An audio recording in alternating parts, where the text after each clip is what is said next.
Welcome,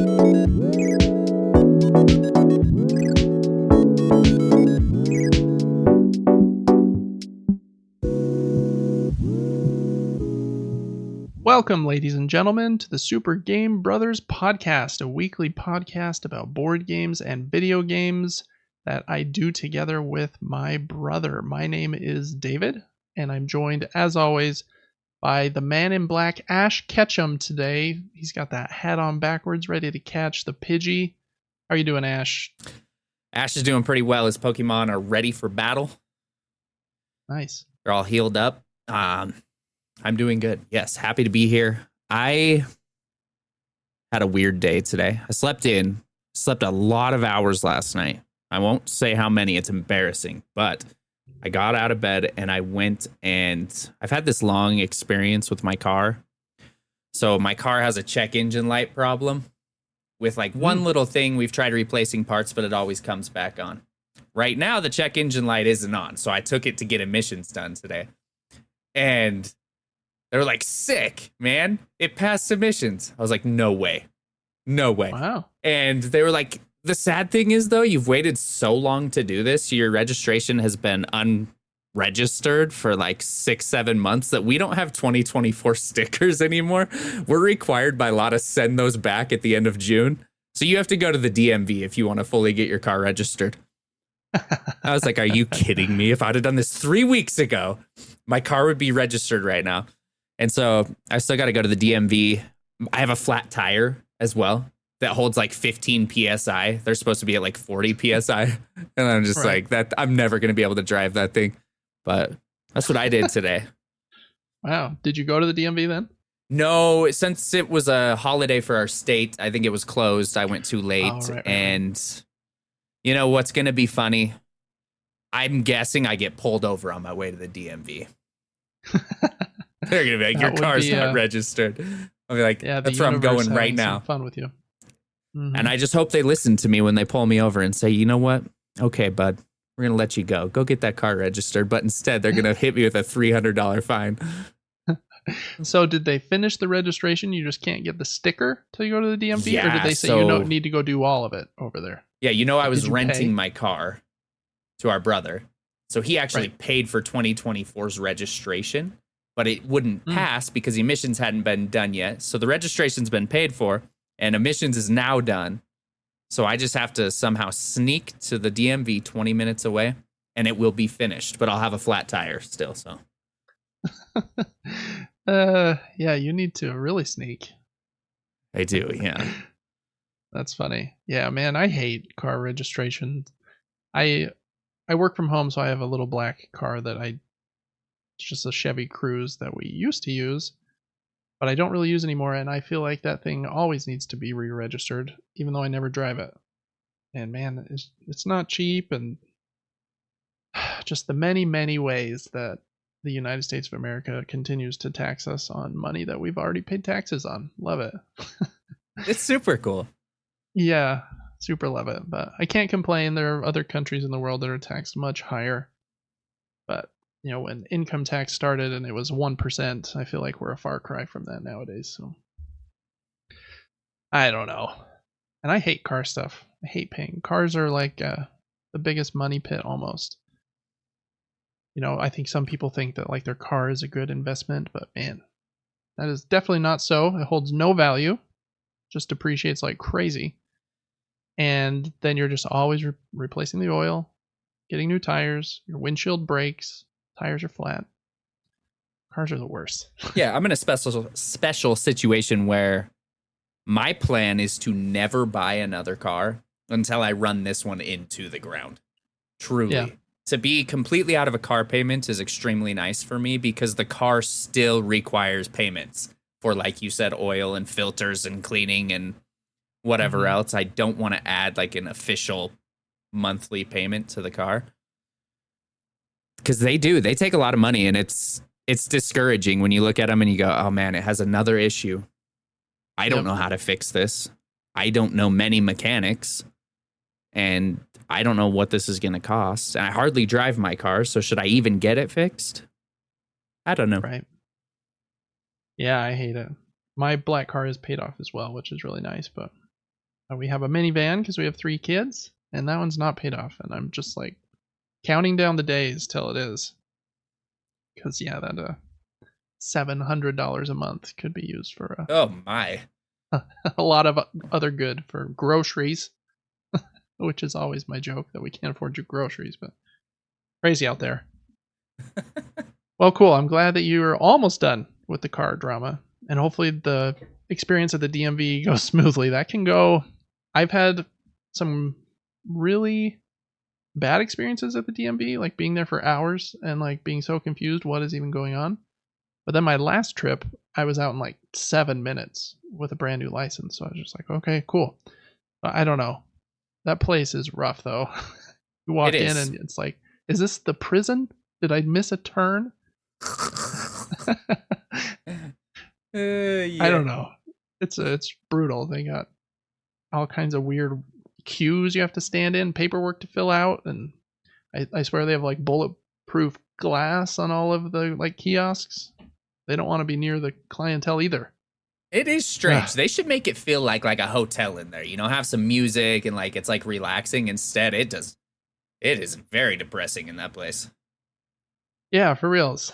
They could even like go, all the way and make it like feel like you're in line at Disneyland. You can have Star-Lord like high-fiving everybody. That'd be sick. Have like a little video playing. Mm-hmm. Because nobody really cares when you're standing in line at a Disneyland line. Yeah, it might be 45 minutes, but you got a Dole Whip and you're happy. Yeah. But not at the DMV. Not at all. Have you watched any movies lately?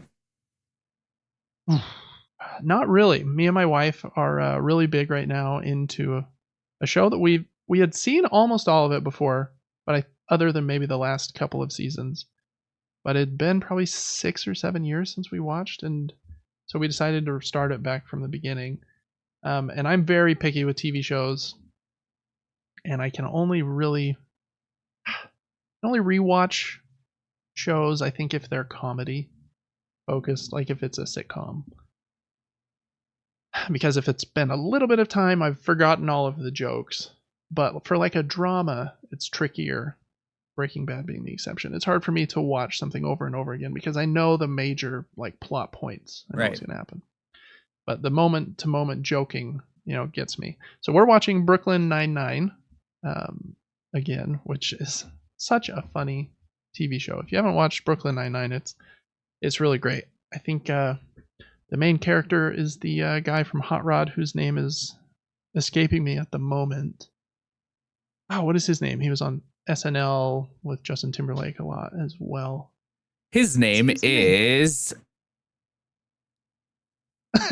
I thought you had it. Oh, I do. It's is it Adam something? No? That sounds familiar. Let me see. I'll look it up and then you can keep guessing. It's not Adam, but you were pretty close with the first name. I was? Yeah. Oh my gosh. I mean, it's on the tip of my tongue. What is his name? Yeah, I hate it when I can't remember stuff. I don't know. I just watched something with him in it. Andy Samberg. Yep. Holy moly. There we go. Yeah. He's hilarious in almost everything he's in. Sometimes he's like a little overbearing, I feel like, but I really like him. He's funny. But he's not my favorite character in the show. The best character in the show is by far Captain Holt, who is the captain of the police, what do you call it, station? And he's played by a character who I think passed away a couple years ago, which is a bummer. His name was Andre Brower, I think. I just had it up here and I don't remember now. Andre Brower. And his comedic timing and his ability to hold a straight face is absolutely amazing. Really? He's like, the joke in the show is that they can't tell if he's like happy or sad. He's like very straight-faced captain. And so he like delivers what he thinks are jokes with like a completely straight face. And he is hilarious. He's so funny. I think the show starts like a tiny bit slow in the first few episodes, but it's really great. Very, very funny. just hilarious situations that wouldn't ever happen. Terry Crews is also in it. He's pretty funny in it as well. But I really think that Jake, who is played by Andy Samberg, and then the captain are the two like stars of the show. So if you haven't watched that, it's on what are we watching it on? Peacock. Okay. I think. The new Ghostbusters is out on Netflix, I believe. Ooh. The Frozen Empire. I've been curious about it. I don't think it's like going to be fantastic, but I will watch it. Have you watched Under the Silver Lake or I Saw the TV Glow yet? No. Okay, no worries. I'm just going to keep reminding you until you do. Yeah, I do want to watch them. We'll probably watch the TV Glow one first. Yeah, we're a little picky with the shows we watch, and the other one is pretty mature. It looked. I think that it is. Yeah. So I'll take a second look, but not sure on that one. But yeah, I haven't watched those yet. I do want to. There's a lot. I was going to end the show with this conversation, but there are a lot of like thriller horror movies right now, and it seems like a good time to try and get my wife back into a scary movie, but she is like pretty stalwart in that she doesn't want to try anymore, which is crazy because I got her to watch a whole bunch. We watched Hereditary, we watched Midsummer, we watched The Conjuring. I've watched like a ton of like, pretty top tier scary movies. Yeah, those are all pretty dang scary. Yeah. But it's been probably 3 years, and so I feel like she, I don't know, is more nervous about the idea of it than she actually would be if we just watched one. But, right. I did watch one movie that I wanted to mention very quickly. I didn't think I was going to like it as much as I did. This is kind of like an action, kind of thriller, like spy, kind of like secret mission, like you don't know stuff. It's called Anna. Have you ever seen it? Anna. I haven't seen it. I feel like it has a famous actress as Anna. Is that right? Well, it's got what's her name? Sasha Luss. Sasha. I can't remember. She's extremely pretty. But the supporting roles of that movie are fantastic. Cillian Murphy. And then the guy that plays Gaston, maybe, from the live action film. Oh, you're right. Is he in it? And then the Luke other Evans. lady, the older lady, she does a fantastic job. Yes. What did you say her name was? Helen Mirren or Mirren? Yeah, she kills it too. All the supporting roles in that film were fantastic. The main character, she's decent at acting. Like sometimes she was very, very believable, and then there was other times where I was like, that was a little cringy, but man, the way that movie was filmed, you never know what is going on in that film. You think that you do. It's filmed in a super cool way. So you'll see a scene of specific characters, and in like 40 minutes from that scene, it refers back to the previous scene you saw before and explains that you weren't understanding that scene from earlier. And so you cannot predict how that show goes, and I respected that completely, because typically you have a prediction of where the show's going. I've seen this before a million times. It's kind of boring. This was not that way. Super fun. Okay. It's a little more mature as well in some parts, but that show was dope. I'll check it out. I when you said Anna, immediately my mind went to a different one called Ava. I knew Jessica it. Chastain. Yeah. Because I've never even heard of this Sasha Luss actress before, but cool. And 2019, it looks like. Yes. Okay. Yeah, those are some big names for the supporting characters, though. Helen Mirren, Luke Evans, Cillian Murphy. They all kill it. I love Cillian Murphy. He's amazing. Yeah, you should watch that show. I think you'll really, really like it. Or you won't, but I just thought, man, it was so unique compared to other films, and just you can't predict it, which made it exciting to me. Yeah. No, that's cool. I do like that genre of movie. That genre kind of mixed with like a spy thriller or like a crime thriller. Those are probably my wife's favorite genres. Speaking of spy movies, I just watched My Spy, the sequel to My Spy. You know what that My is? Spy. With Dave No. Bautista. Oh. Okay. He like is like with his daughter, and she like knows martial arts, so now they're like, this is number 2, and they're both gonna take this situation seriously, and whatever. When the movie ended, I said out loud to myself, I was like, the movie kind of sucked, to be honest. But I went through the whole thing because I like to just stick out a movie. I just enjoy movies so much. But that movie's kind of trash, to be honest. It's like it's on Prime. Yes. Mm-hmm. Okay. I don't want to bash the movie, but I was like, they didn't do anything too special with this. It has Kristen Schaal in it. I love her. She's from hilarious. Like the Scary Movie. Is that who you're talking about? Do you remember all the Scary movies? I do. Yeah, I'm scrolling through the cast here. You might be thinking of someone. You're thinking of Anna Faris. Oh, yes. Who is also funny. She's from Scary Movie. Kristen Schaal does a lot of voice acting. She does Louise Belcher on Bob's Burgers. Oh, right. Okay, I know who you're talking about. Yeah. Very unique She's voice. so funny to me. Very unique, yeah. She's in one of my other favorite kind of comedy movies called shows, called The Last Man on Earth. Her and Will Forte are the two main characters in that show. That show is great. I'm so bummed it got canceled. Yeah, she's hilarious. I love her. Okay, My Spy. So that one's probably a skip, it sounds like. I mean, you can watch it if you want, but I mean, I don't know if you're trying to torture yourself or what. There was that one with Vin Diesel when we were growing up. It was like and he was like a spy that turned into a babysitter. And I feel like that one was actually kind of funny. And I feel like this one's going for the same vibes. Are we talking like The Pacifier? Yeah, The Pacifier. I know this is a much different movie, but I feel like they're going for like the same kind of like comedy X spy kind of vibe there. I liked The Pacifier. I thought that was kind of funny. But this one, not even many funny redeeming moments. I don't know. I hardly remember. It was last night. It was yesterday. That's not a good sign. Yeah. Ooh, an actress I really like, and then we can move on to other topics. Alison Bry. Do you know who that is? I do, yeah. I find her so pretty and pretty decent at acting. I don't know. I just she's in a lot like of her stuff. a lot.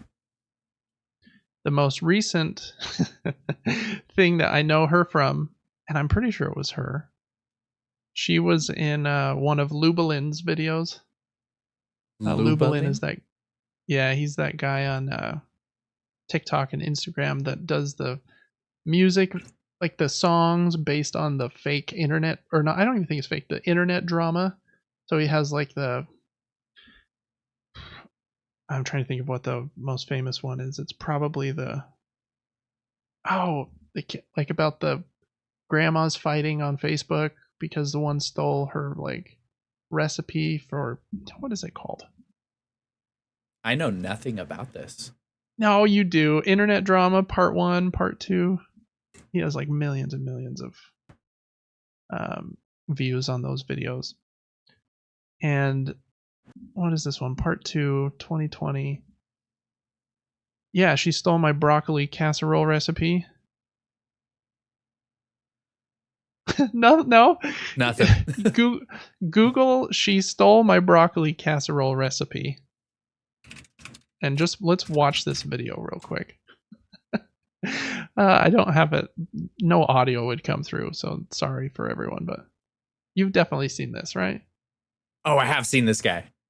Oh, okay, yeah. That one is hilarious. One of his ones after this one was with Jimmy Fallon and Alison Brie, or Bry, however you say her last name. Oh, really? Yeah, it was about this conversation on Facebook where someone was asking what everyone's favorite salad dressing was, and this like old lady was replying to everyone that said that their favorite salad dressing was blue cheese by saying, "So you like mold in your dressing, huh?" And Alison Brie plays that old lady.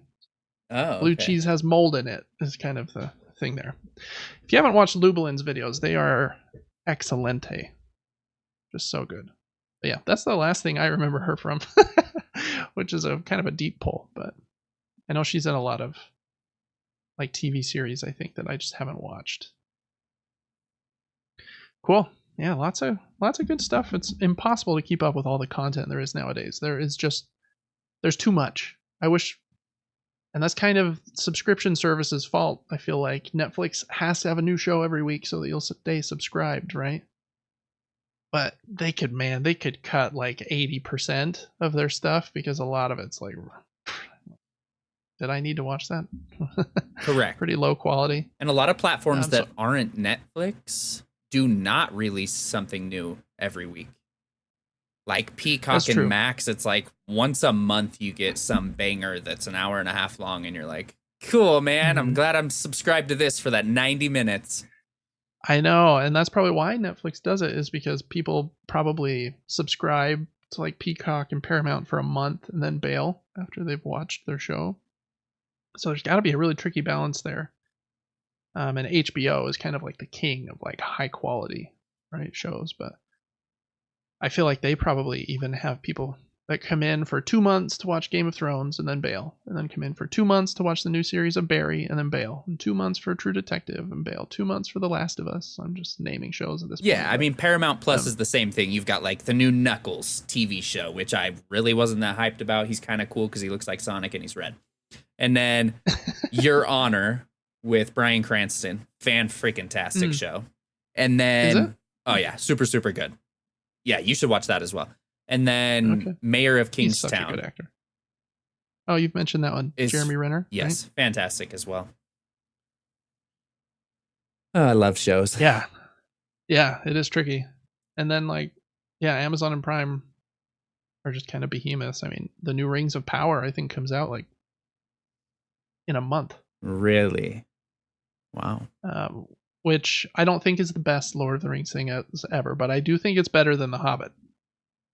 And from like a budget level, just probably the most beautiful TV show I've ever watched. Like incredible.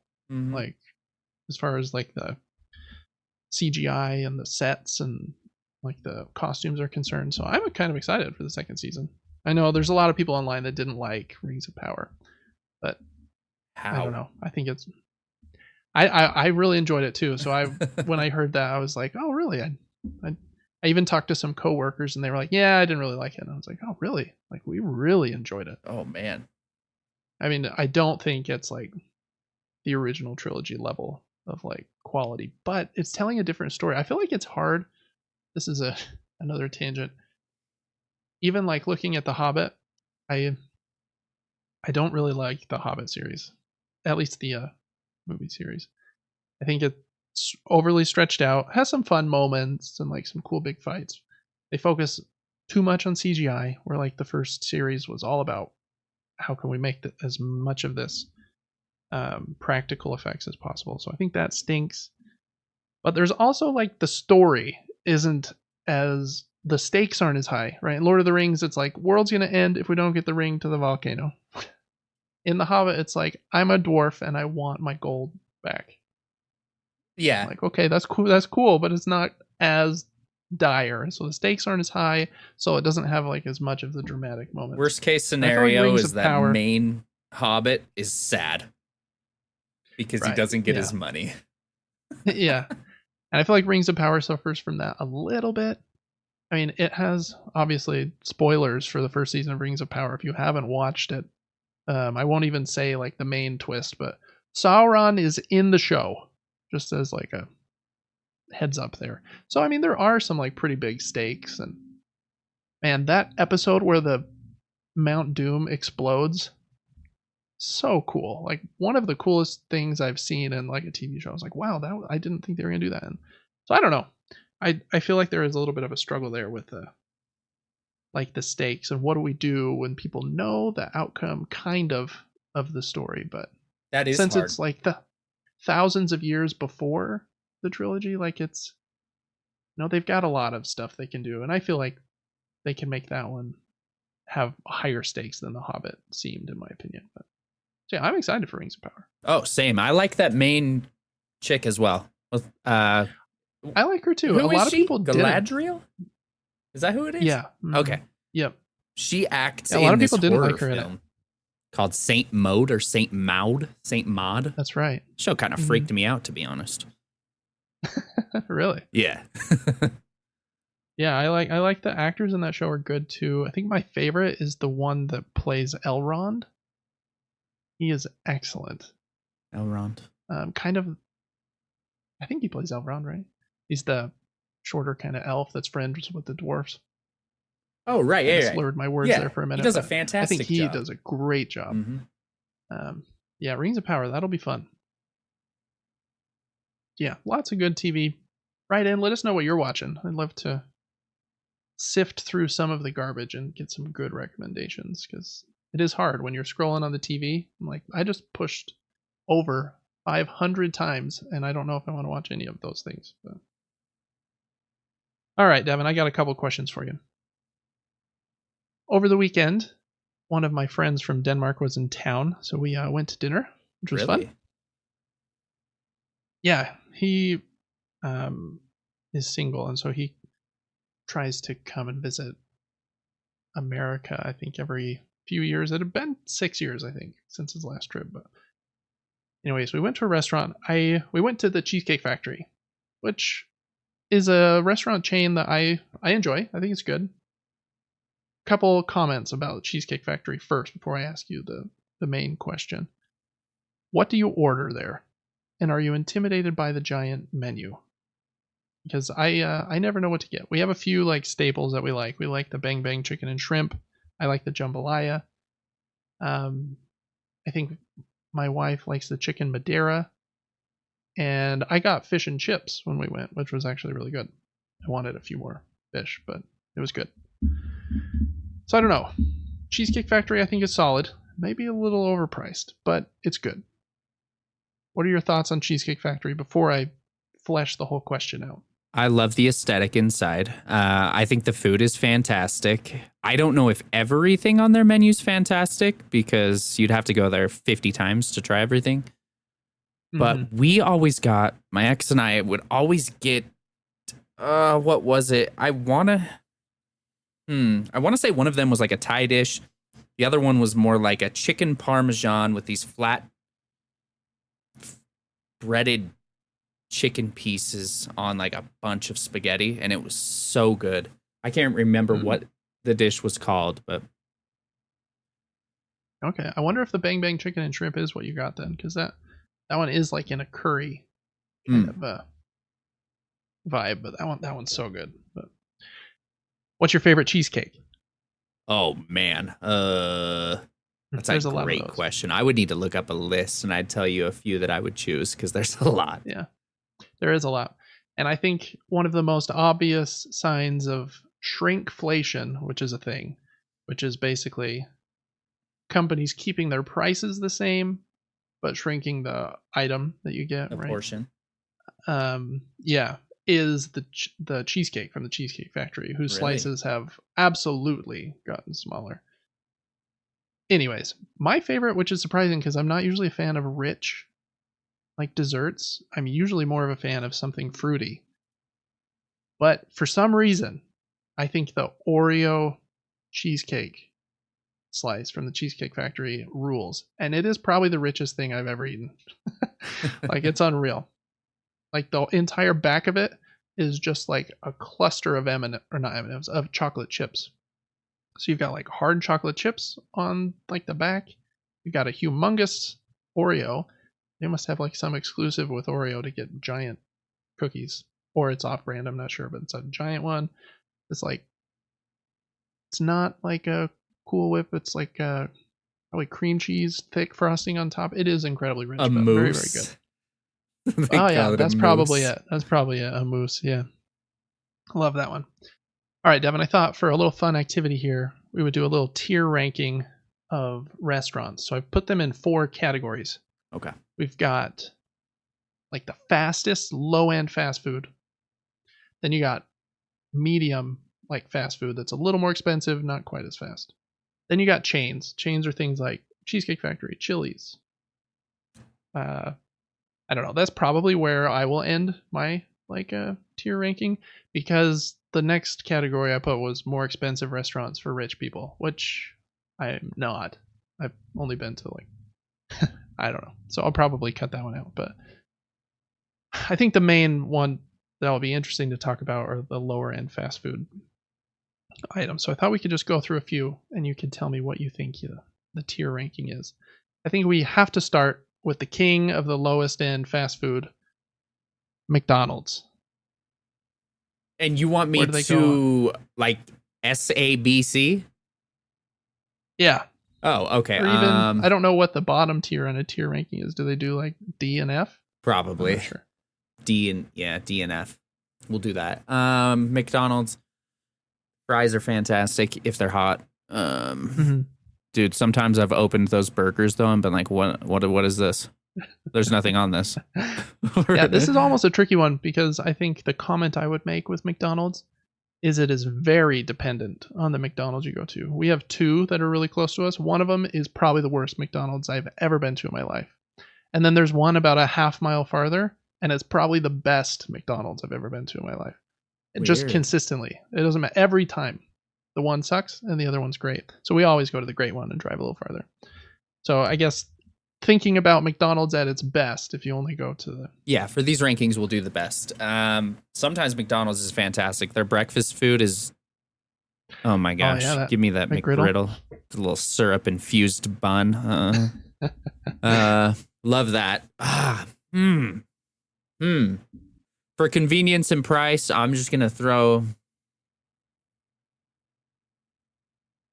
I mean, I like it. I know that it like grosses some people out or whatever it is, but it doesn't really gross me out. I have a hard time getting grossed out by a lot of foods. I'm gonna go A tier. I can give mine for A tier. Okay. That's a tough one. I think I'm right at A with you as well. I think that as like a parent, McDonald's becomes even more valuable because like it's so cheap, and I can get my kids like some chicken nuggets or French fries or a little cheeseburger or something for $15. I can get like 2 Happy Meals, some chicken nuggets for our youngest, and like a couple cheap cheeseburgers for myself. So I don't know. I think it's on its best day. I think it's pretty solid. I'm gonna give it an A as well. All right, Wendy's. Wendy's on its best day, I think, is better. Right. I don't like their fries quite as much, don't you? But their vegetables on their burgers are much better.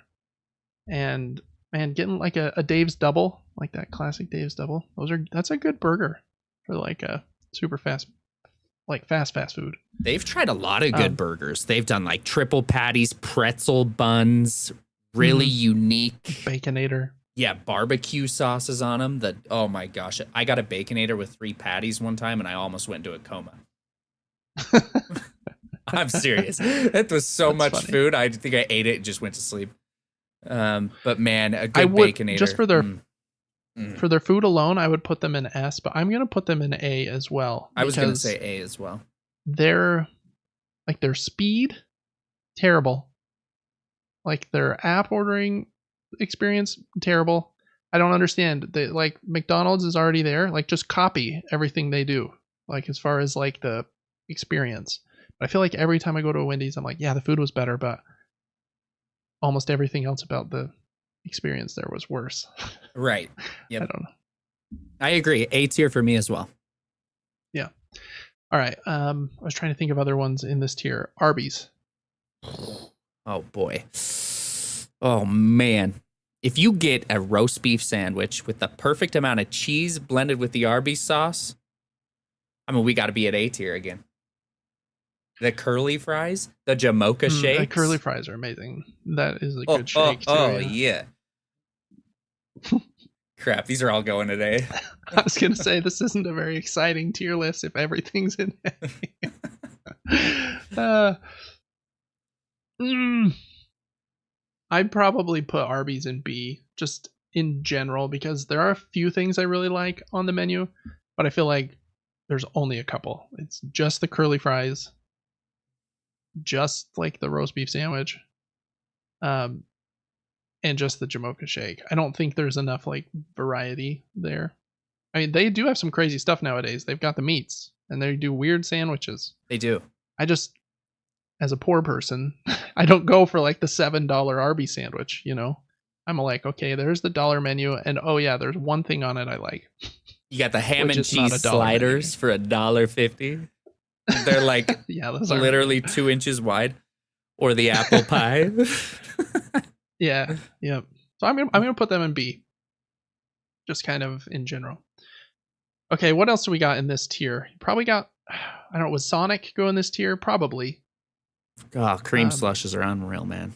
Yeah, very good. Some of their sandwiches are actually bomb. They got like that Texas toast or French toast, big old pieces of bread. Mm-hmm. And you can get like a funky breakfast sandwich on that Texas toast with like an egg omelet with sausage or bacon in it, and those are pretty dang good. Their burgers are okay. I like tater tots, so like I'm gonna put them in B tier as well with Arby's though. I think just in general, a little more hit or miss. You can have a bad Sonic experience for sure.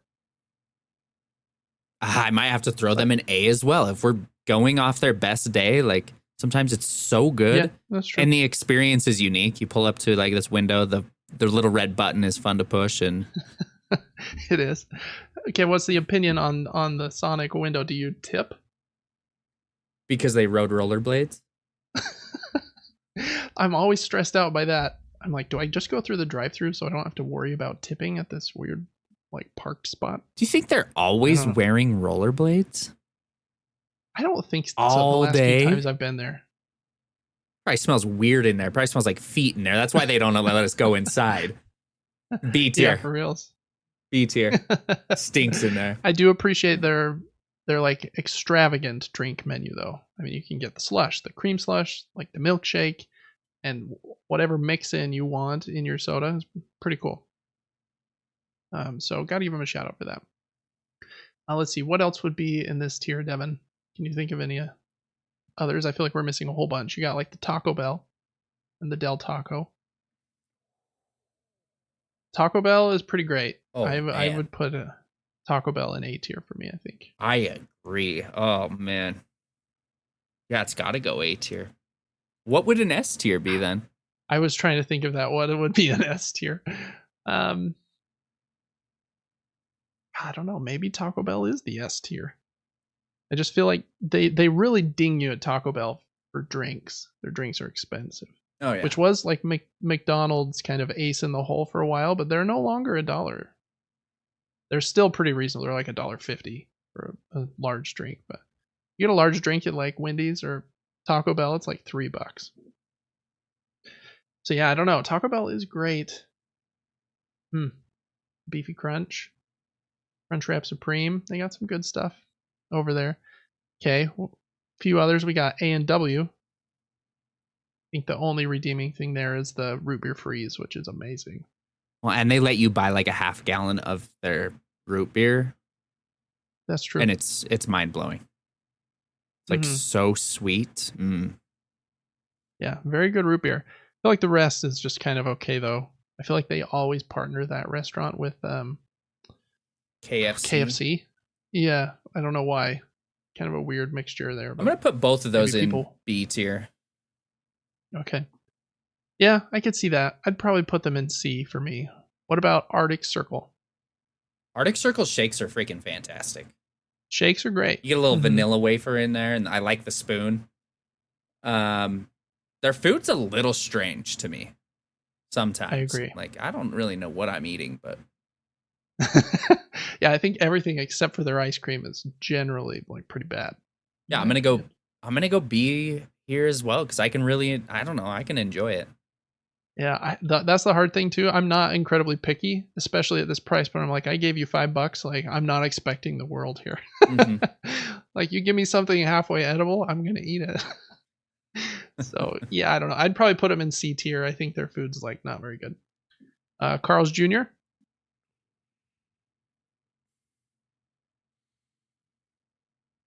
I think their burgers and fries are really good. I'd put them in A, I think. But they're starting to get towards like the slightly more expensive, like more medium, slightly less fast food. which we'll have for the next category.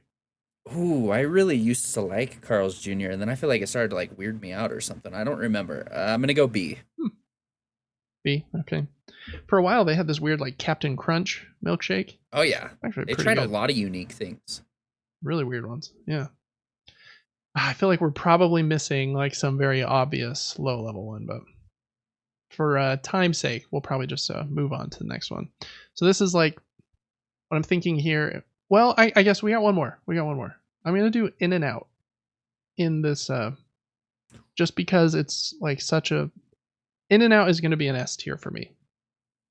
I don't know that I like the food like way better, but their service is unreal. Their food is very consistent.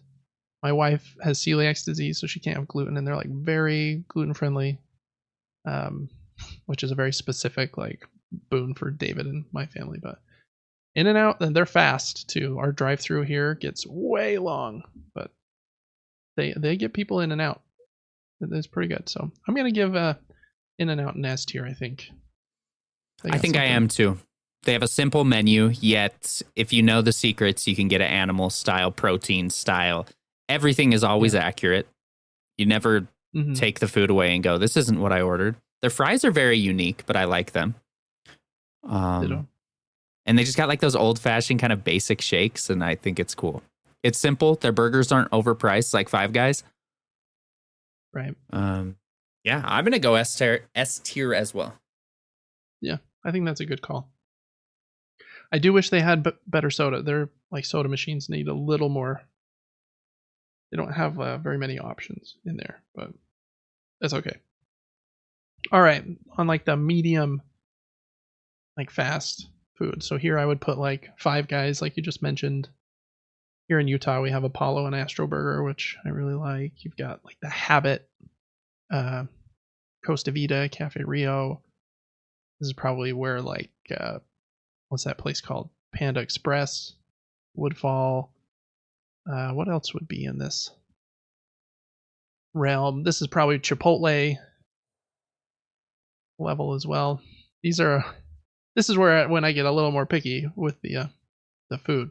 So which one do you want to start with, Dev? Five Guys. Five Guys. Oof. I'm gonna go B tier. What? For me, their burgers are absolutely amazing. Oh my gosh! But they are, and so are their fries. I think their food is absolutely great, but they have inflated their prices exorbitantly. Oh, like, and so I don't know. For me, like price is a bit of a factor here. Where I feel like I used to be able to get a Five Guys burger for like $5-6, and it's like you start at 11 or 12. Oh, you do? Yeah, you add bacon, you're up another $1. Yeah, very expensive at this point. And so maybe I shouldn't like take the money into account. If I took the money out, I think their burgers are. I'd put them in A tier. Then I think if you take the money out for me, I put it in S tier. Their burgers are nearly perfect for me, but I want twice the beef. Like I want a triple patty because their patties seem thin to me. Okay. But the taste, oh my gosh, it's so good. S tier for me. Very good. Okay. I'll put it in A then if we're not worried about money. Okay. Shake Shack. Been there one time. I'm going to give it A tier. I only have once as well. I thought it was really good. Yeah, but I've only been once. I'm going to also do A. The Utah staple, Astro Burger and Apollo Burger. That one's a S tier for me. I think their burger's a little better. And I think it's just because Five Guys burgers, man, that thing gets sloppy. Like that thing can get wet. Like you get mushrooms or pickles on that thing.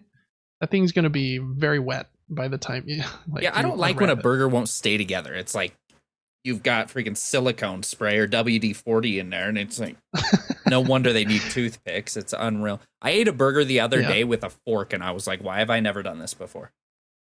Yeah, it's kind of nice. Oh, it was amazing. I'm gonna give it A tier. A tier, yeah, I think it's good. Their fry sauce kicks so good. Then you got like the American Mexican food. In Utah, we have Cafe Rio and Costa Vida. Cafe Rio for me has fallen a lot. I'd probably put it in B tier, maybe C. I just feel like their service has gone downhill and their food has as well. Costa Vida is excellent, So I'm gonna give Cosa Vida an S tier. I'm going to give them both an A tier. I think the chips and queso at Cafe Rio is unrivaled. Yeah, it's chips and queso so is good. freaking good. And I love horchata. I love how you can get horchata. I always just, you get a lot of food and it's typically pretty dang good. Yeah, I agree. Okay, The Habit. B tier for me. Yet I do like their, what do they have? Fried green beans or something? Those things are unreal. No, what do they call that? Fries, sweet potato fries, and yeah, they might have the fried green bean. That might be at Cubby's. It is at The Habit. They have it at The Habit. What do they call that though? Cantera? Yeah, they do have a special word for Caspera. What is it? It's a let's see. Green bean fries, The Habit. Tempura green beans? Yes, sir. Yeah. I like The Habit. I'm going to give it an A. I think that place is pretty good. If you want chicken sandwich, they have good ones. Good burger as well. What do they call it? Char burger? Yes. Mm-hmm. I feel like I'm missing a bunch of places. Panda Express. Panda? Ooh. Oh man, you get me there on their best day as an S plus, baby. Yeah, I'm gonna give them an S as well. I think Pandas can be really good. It's very much probably not real Chinese food, but man, that orange chicken and the Beijing beef, whew, those are hard to beat. And they have the good shrimp one, but yeah, I always order the same thing. So yeah, S tier for me for Panda. I was trying to think of another one. Oh, we mentioned Chipotle. I've only been there once because we always go to Costa Vida, but S. Okay. Oh my gosh. I think if you do a bowl or a burrito right there, first off, it's a ton of food and it's massive. Yeah. And it seems relatively healthy. And yes, very fresh. Mm-hmm. But you mix like the corn with the salsa and the sour cream. And then what would I get? I can't remember. Like meat always has unique titles. Like yeah. Chorizo. Is that a meat? I don't know. It might be. I honestly don't know. But they don't just say like beef, pork. It's like some fancy terms. But most of their protein is super, super good. And yeah. Mm-hmm. Yeah, I liked it when I went. I would put it in A, only going once because I haven't tried enough there. Let's see. Other restaurants kind of in this realm. Oh, I had another one just pop out of my head too. It was frick, can't remember. Can you think of any others? Zhao. Oh yeah, Zhao's. That was the one actually. I really like Zhao's. That would be an S tier for me. Oh man, same. It's fantastic. Mm-hmm. I don't know if a lot of the listeners will even know what Zhao is. Yeah, it's kind of like rice bowls, but it's so much better than like Rumby. Yeah, but yeah, way better. Yeah, mm-hmm. Way better. Yeah, Zhao's is great. Any other restaurants you think we should have in this category, Devin, before we move on to I'm sure there's a bunch, but my brain doesn't work, so I don't know. I agree. All right, chains. We got Cheesecake Factory. I'm going to give them a... Oh, man, I think they're pretty great. I'm going to give them an A, I think. I'm also going to give them an A. Chain restaurants are tricky because I feel like they get a bad rap as well, and some of them aren't like great, but again, I'm not very picky, and I can usually find something on any of their menus that I'm like, yeah, that was excellent. I'm not either, but if anybody's listening to this and you're the type of person that enters a chain restaurant and you're already mad, I need an explanation. You know what I mean? Yeah, that would be nice to hear, yeah. I'm just so curious. I've seen like the disrespect. I'm like, this is so awkward. I don't want to be in here anymore because someone's meat was like literally cooked 15 seconds too long or something. I'm like, man, can you just eat that? Like, I don't know. Yeah. Next up is one I don't like actually. So I'm going to go right with Sizzler, which I feel like is old fashioned and not very good. And I'm going to give them a C tier. I'm going to give them a B tier, but I hardly remember. Yeah, I've only been a few times, but didn't think it was worth the money any of the times. Chili's. I'm going to give them an A tier because of honey chipotle chicken crispers. The chicken crispers, yeah, those are good. I'm gonna put them in B just because this next place I think does the wings and chicken better, and that is Wingers. Wingers is bomb. You can get popcorn Yeah. as an appetizer, which is one of my favorite snacks. Yeah. And they call theirs sticky fingers, don't they? They do, yeah. And that flavor's really, really good too. I'm gonna give them an A tier. Good. Yeah, they're going S for me. Wingers is one of my favorites. Let's see. I had a couple others that I was thinking. Chuck-a-rama. I haven't been to a buffet like Chuck-a-rama in a long time. Okay. But when we were first married, Lacey and I went to a different one called Sweet Tomatoes, which might just be a local one here in Utah. Man, it was bad. It was not good. Buffets can be weird, but sometimes they can be good. Like, I'm gonna give Chuck-a-rama a B tier, like B+. Okay. Mm-hmm. I could see that. I like how you can just keep eating. It's so nice. That is true. That is kind of the hook, right? Reminds me of this. We'll throw this in, but there are a lot of, here in Utah at least, like sushi places where you can go and pay $20-$25 and have all you can eat sushi. You just aren't allowed to like leave anything, or else you have to pay for the rolls you didn't eat. Absolutely love that. Oh yeah. I love sushi. There's one by our house that we go to very often because it's like $21 for all you can eat, and we will just pound sushi, like so much sushi. We should get sushi next time you're down here, Devin. But yeah, that's so good. Love those. Let's see, any other chains? What are like other restaurants? I feel like I see these commercials while we're watching. Yeah, I don't know. Brooklyn Nine-Nine, Applebee's. we don't. Yeah, I haven't been there in forever. Me so that neither. would be hard So for I me have to no judge. opinion. What about the breakfast restaurant? You got the Denny's and the IHOP and Village. Is that Village Inn? I think. Village Inn, I'm gonna put it B tier. I'm gonna put Denny's and IHOP at a C. Yeah, I don't think those ones are very good. Okay. What about a step up in the breakfast realm? Black Bear Diner. It might get an A tier for me. There's a ton of food, and sometimes think that it's place is super, great. super good. The problem I have with breakfast places is give me like a quart of syrup. I don't want a little cup of syrup and ice cold butter that doesn't want to melt. And then you're just eating a dry pancake, like a dry bread. That bothers me. That's true. Some of them are pretty stingy with the syrup. Black Bear has a special place in my heart. This is a tangent, but I have a stomach disease, so I have to have colonoscopies very regularly. And we always go to Black Bear Diner right after. And I'm like high from the propofol still, and so it's like the best experience ever when you're like kind of under the influence of drugs. That's awesome. And I always get the same thing. I get this country fried steak. What's that? Chicken fried steak breakfast. Oof, so good. I can't even remember what it's called because I'm so out of it. Any other chains we're missing, Devin? Texas Roadhouse. Ooh, Texas Roadhouse. I feel like is pretty solid. I agree. I'm gonna give it an A tier.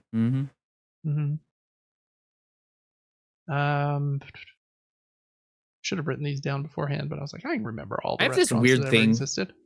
Yeah, honestly. I have this weird thing I do at steakhouses. Instead of ordering steak, which they're like famous for, I order salmon. And I usually get let down, but I love salmon so much. And sometimes it's like good. Salmon's great. Oh, the texture of salmon is like unbelievable to me. My mouth is salivating right now. I know. Talking about all this food, I'm very hungry. Salmon can be an easy one to get wrong, though. It can turn really dry. It can, yes. But yeah, I like a good salmon as well.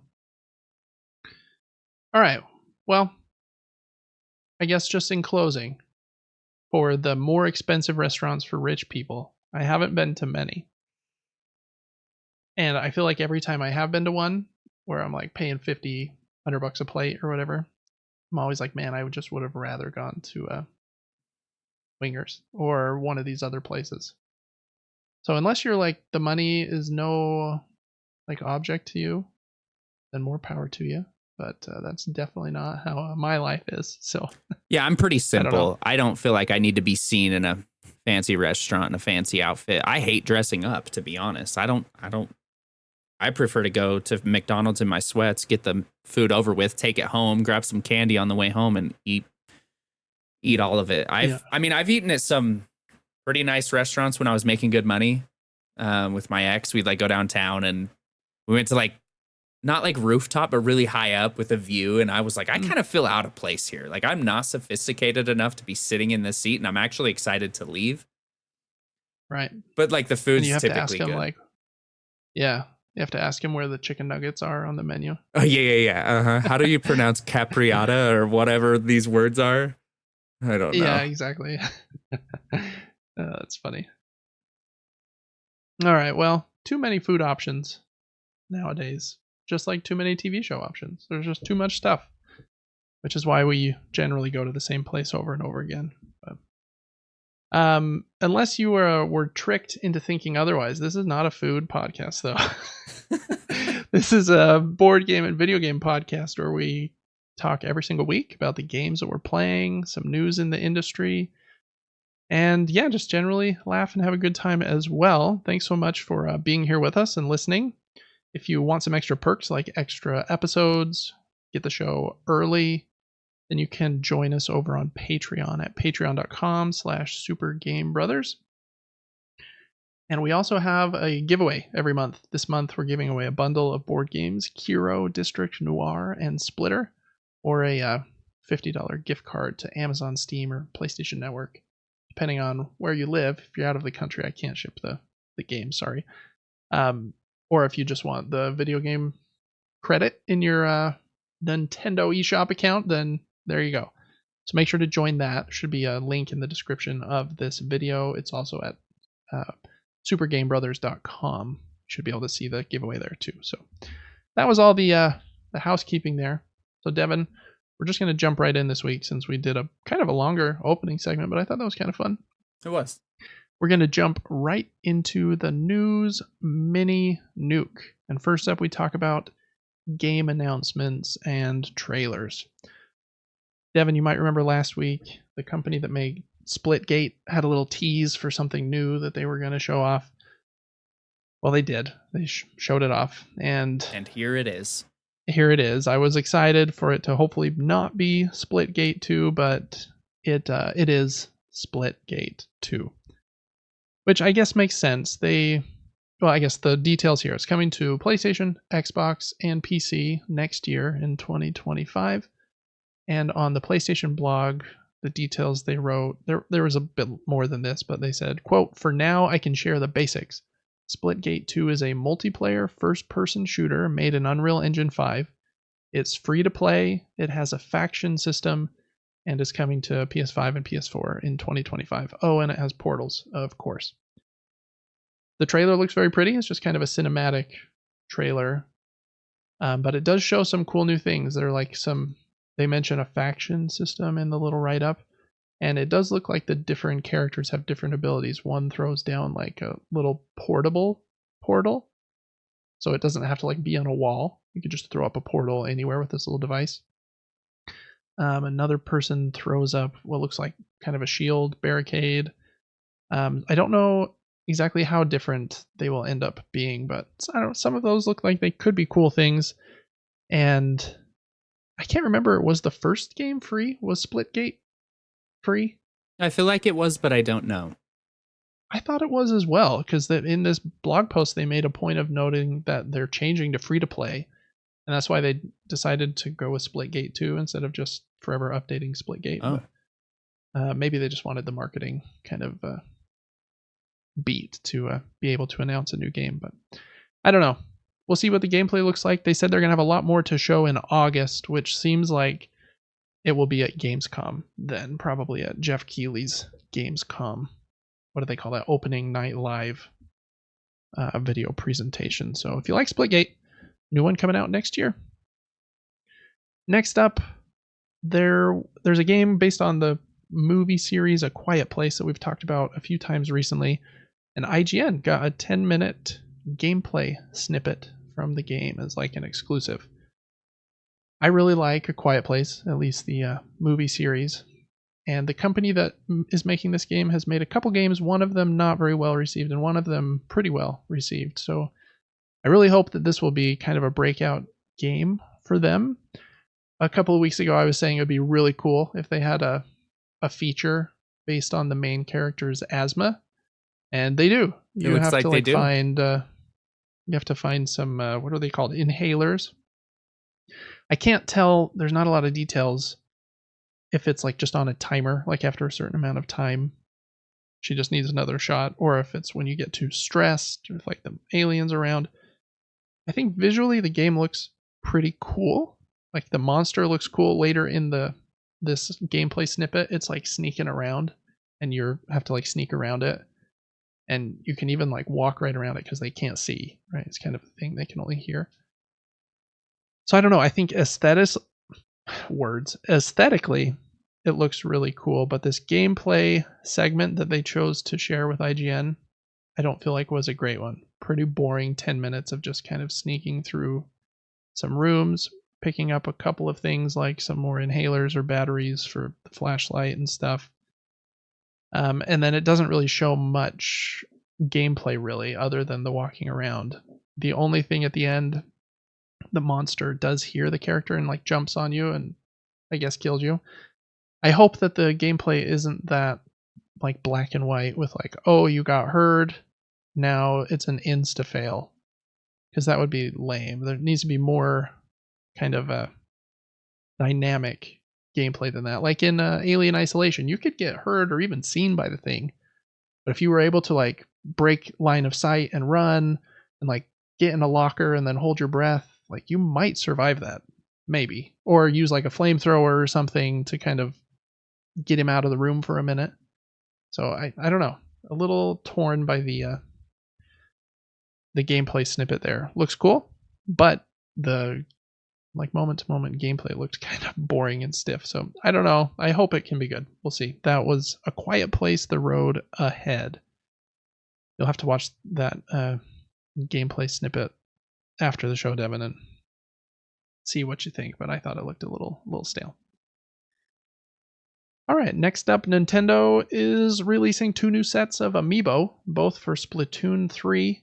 I don't know what these characters' names are, but Splatoon 3's Grand Festival starts September 13th, and these sets of Amiibo will be available on September 5th, and I think you can already pre-order them, and they come in these double packs.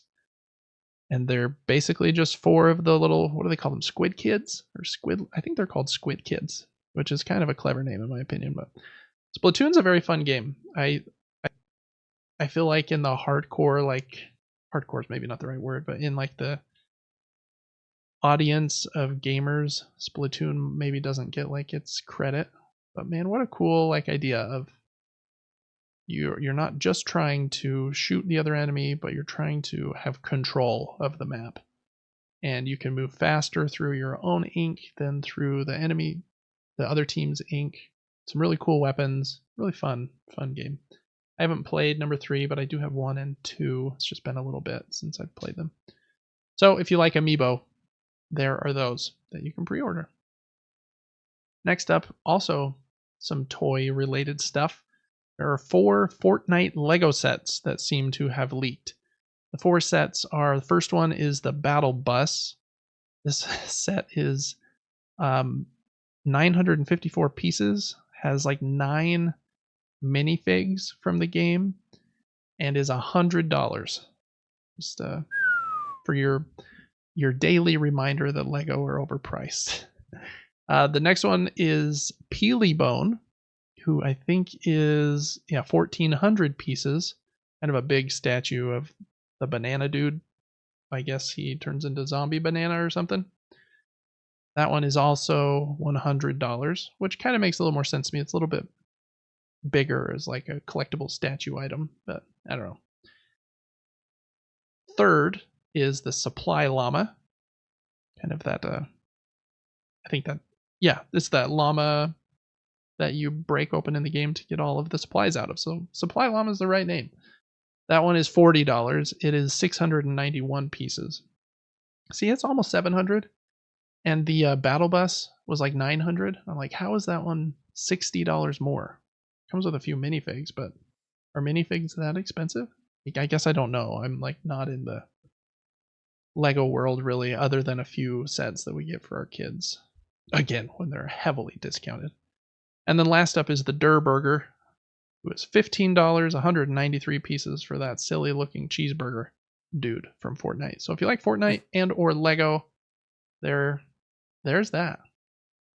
Which of those sets would you get, Devin? Probably the banana. Yeah, I thought that was the most creative, kind of cool one. Yeah, it looked decent on top of a desk, I guess. Yeah. Okay, next up, another kind of odd item. Nintendo is releasing a new charging dock for their Joy-Con controllers.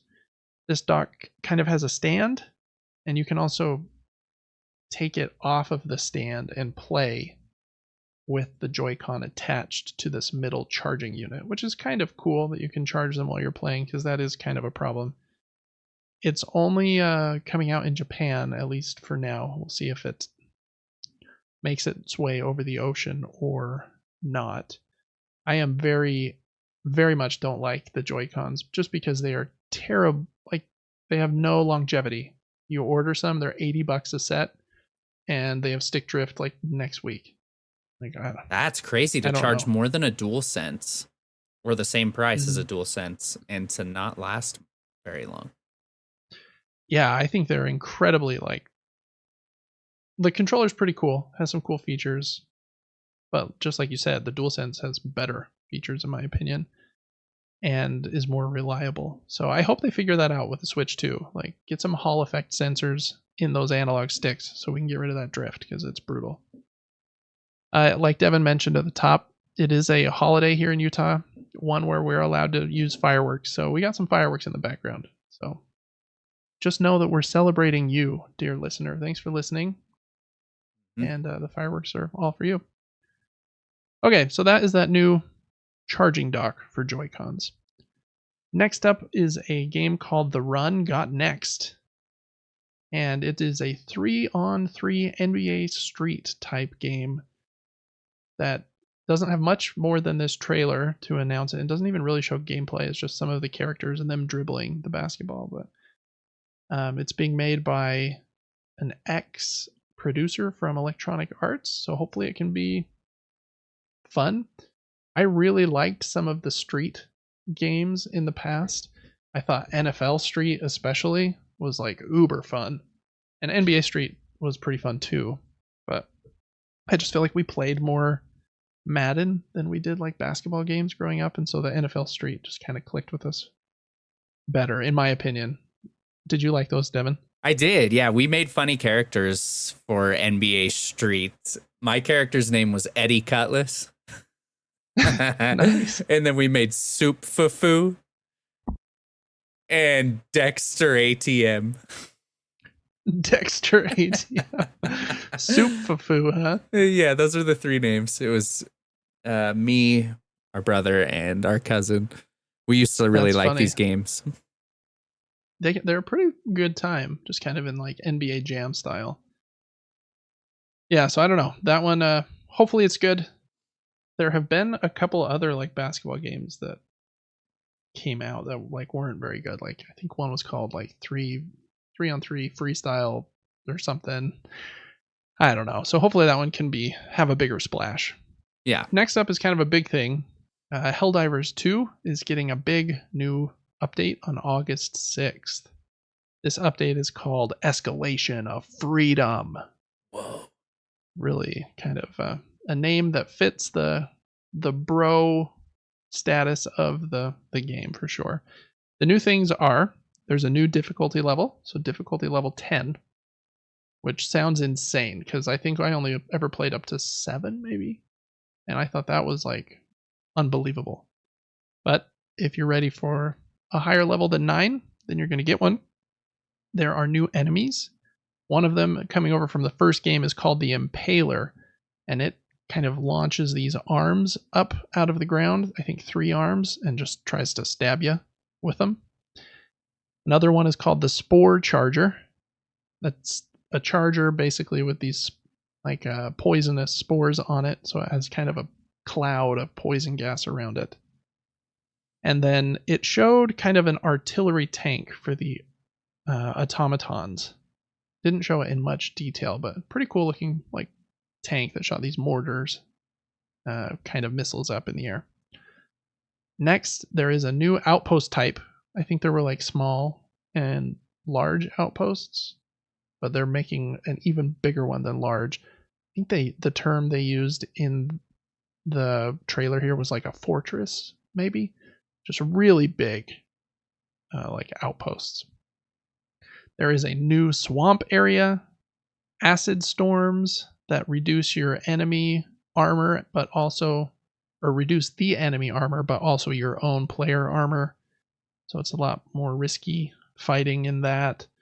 New objectives, and then they made a few hints that there would be some new surprises. So that'll be pretty cool. I do think, I wish that they could update with these big updates like this faster. So like add some new enemies. I really hope they add a new race of enemies. So it's just not the automatons and the terminids forever.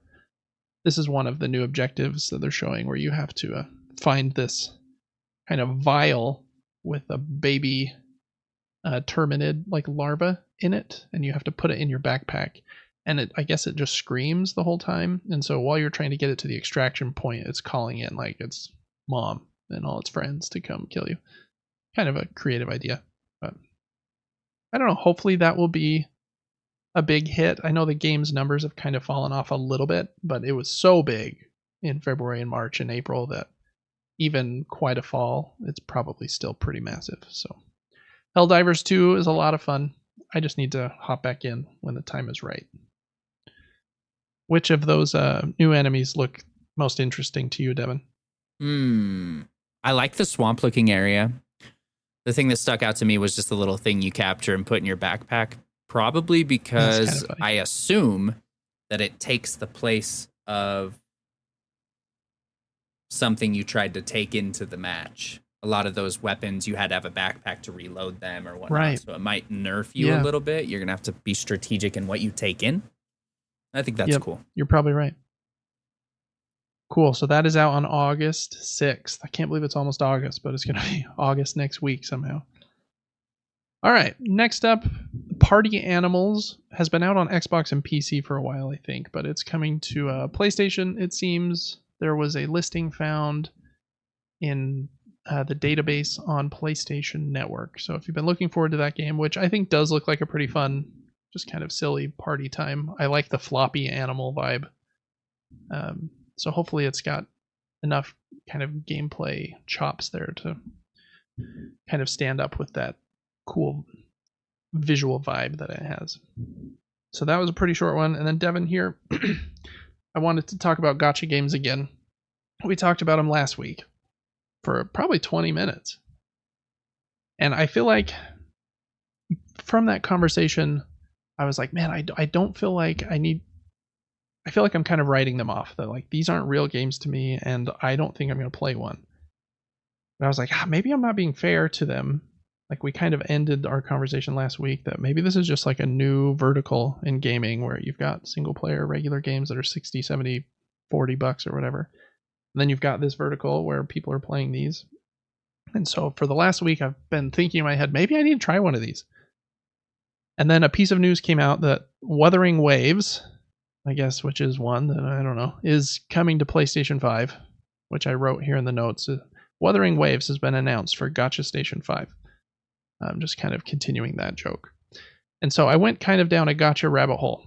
So I wanted to just go through what looks like the 7 or 8 biggest gacha games that are on the PlayStation 5 and just go over a few details from each one. And then maybe at the end of that, we can decide which of those we would maybe try. Because I don't know. I feel like maybe I should try one.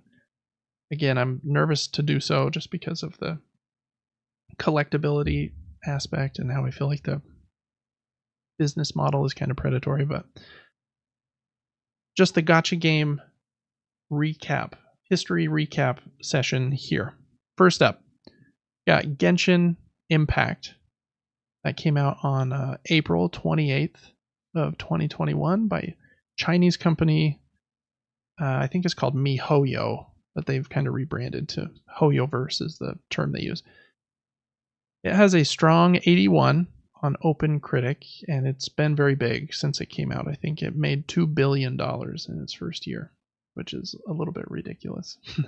That's a lot of money. We're not quite in Fortnite level that I think was making like $1 billion a month for a minute. I might not be remembering those numbers right, but way more money than like I don't even know. $2 billion is more than probably The Last of Us Part 2, God of War, and God of War Ragnarok, and Spider-Man have made. I don't know, just like in comparison's sake. It might not be like perfectly. I'm not like sitting down here analyzing the numbers, but just so you're kind of aware of like the scope here. So that one's kind of a big one. It has been called online kind of like Breath of the Wild mixed with waifus with you know, the anime art and lots of mostly female characters that you can get in your random drops. So that is Genshin Impact. Next up, a couple years later, same company, MiHoYo, released Honkai Star Rail in October of 2023. This one has a strong 83 on OpenCritic, and on a few different lists that I saw online of the best gacha games, this one was number one on a couple of them, which I was kind of surprised about. This one is supposedly a bit more linear and like respect your time a little bit more. It's not like supposed to be like quite as much of like a time suck.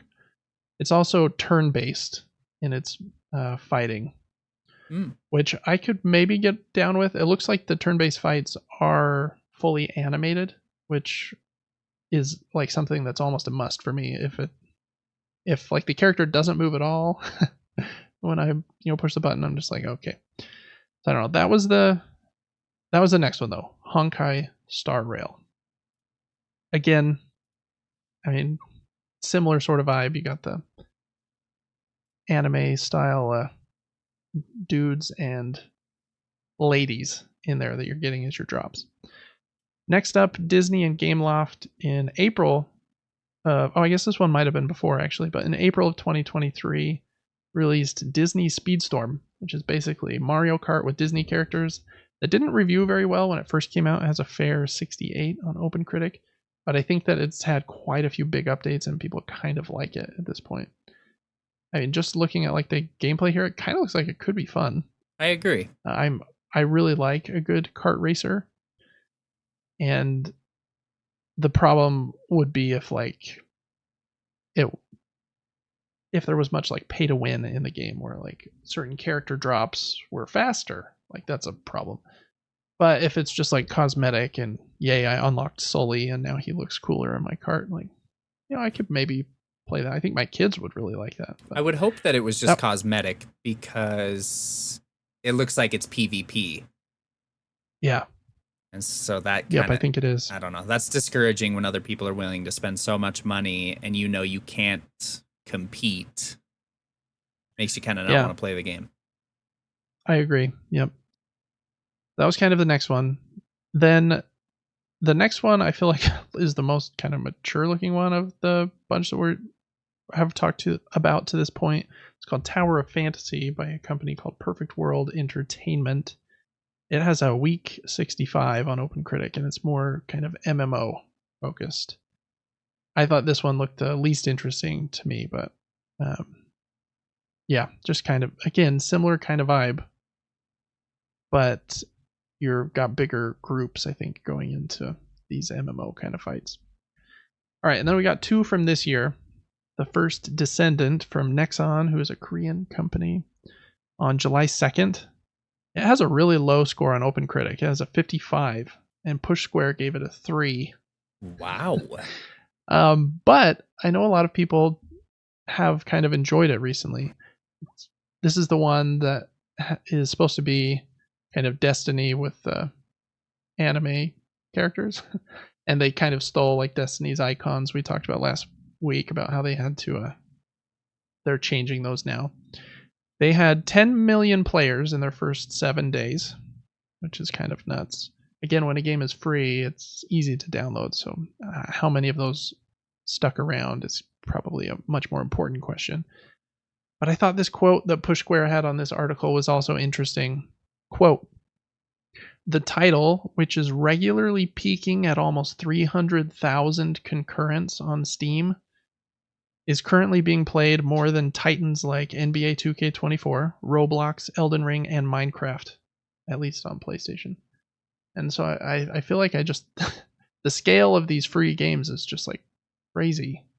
In like its first month here, it's just having hundreds of thousands of concurrents, which, any of those other games would kill for. That's like getting up to like Helldivers level of concurrence.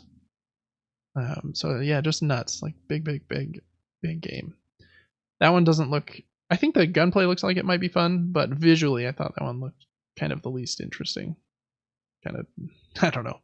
Not that many of these look much different from each other, to be honest. And then next up is Zenless Zone Zero. This one is again from MiHoYo. It came out on July 4th, and I thought this one and Honkai Star Rail are probably the two that look most interesting to me. It has a strong 76 on OpenCritic, got an 8 from Push Square. It had 50 million downloads in the 2 days after its launch on July 4th. That includes like PC and mobile, along with the PlayStation 5 downloads. And it also broke the top 10 most played in the USA on PlayStation's charts last month. So it seems like it's the most recent from Hoyoverse, after Genshin and Honkai. So it seems like they've kind of got a built-in audience that likes their Hoyoverse games. More kind of fast-paced combat, kind of like, what are those games called? Oh man, it's right on the tip of my tongue. Bayonetta is kind of based on them, and I can't. Devil May Cry is kind of the vibe I get from like the combat, kind of combo-based fighting. It looks like. So I don't know. And then last week we talked about the new one that was announced last week. That's coming sometime this year. That's Neverness to Everness, with a really weird name.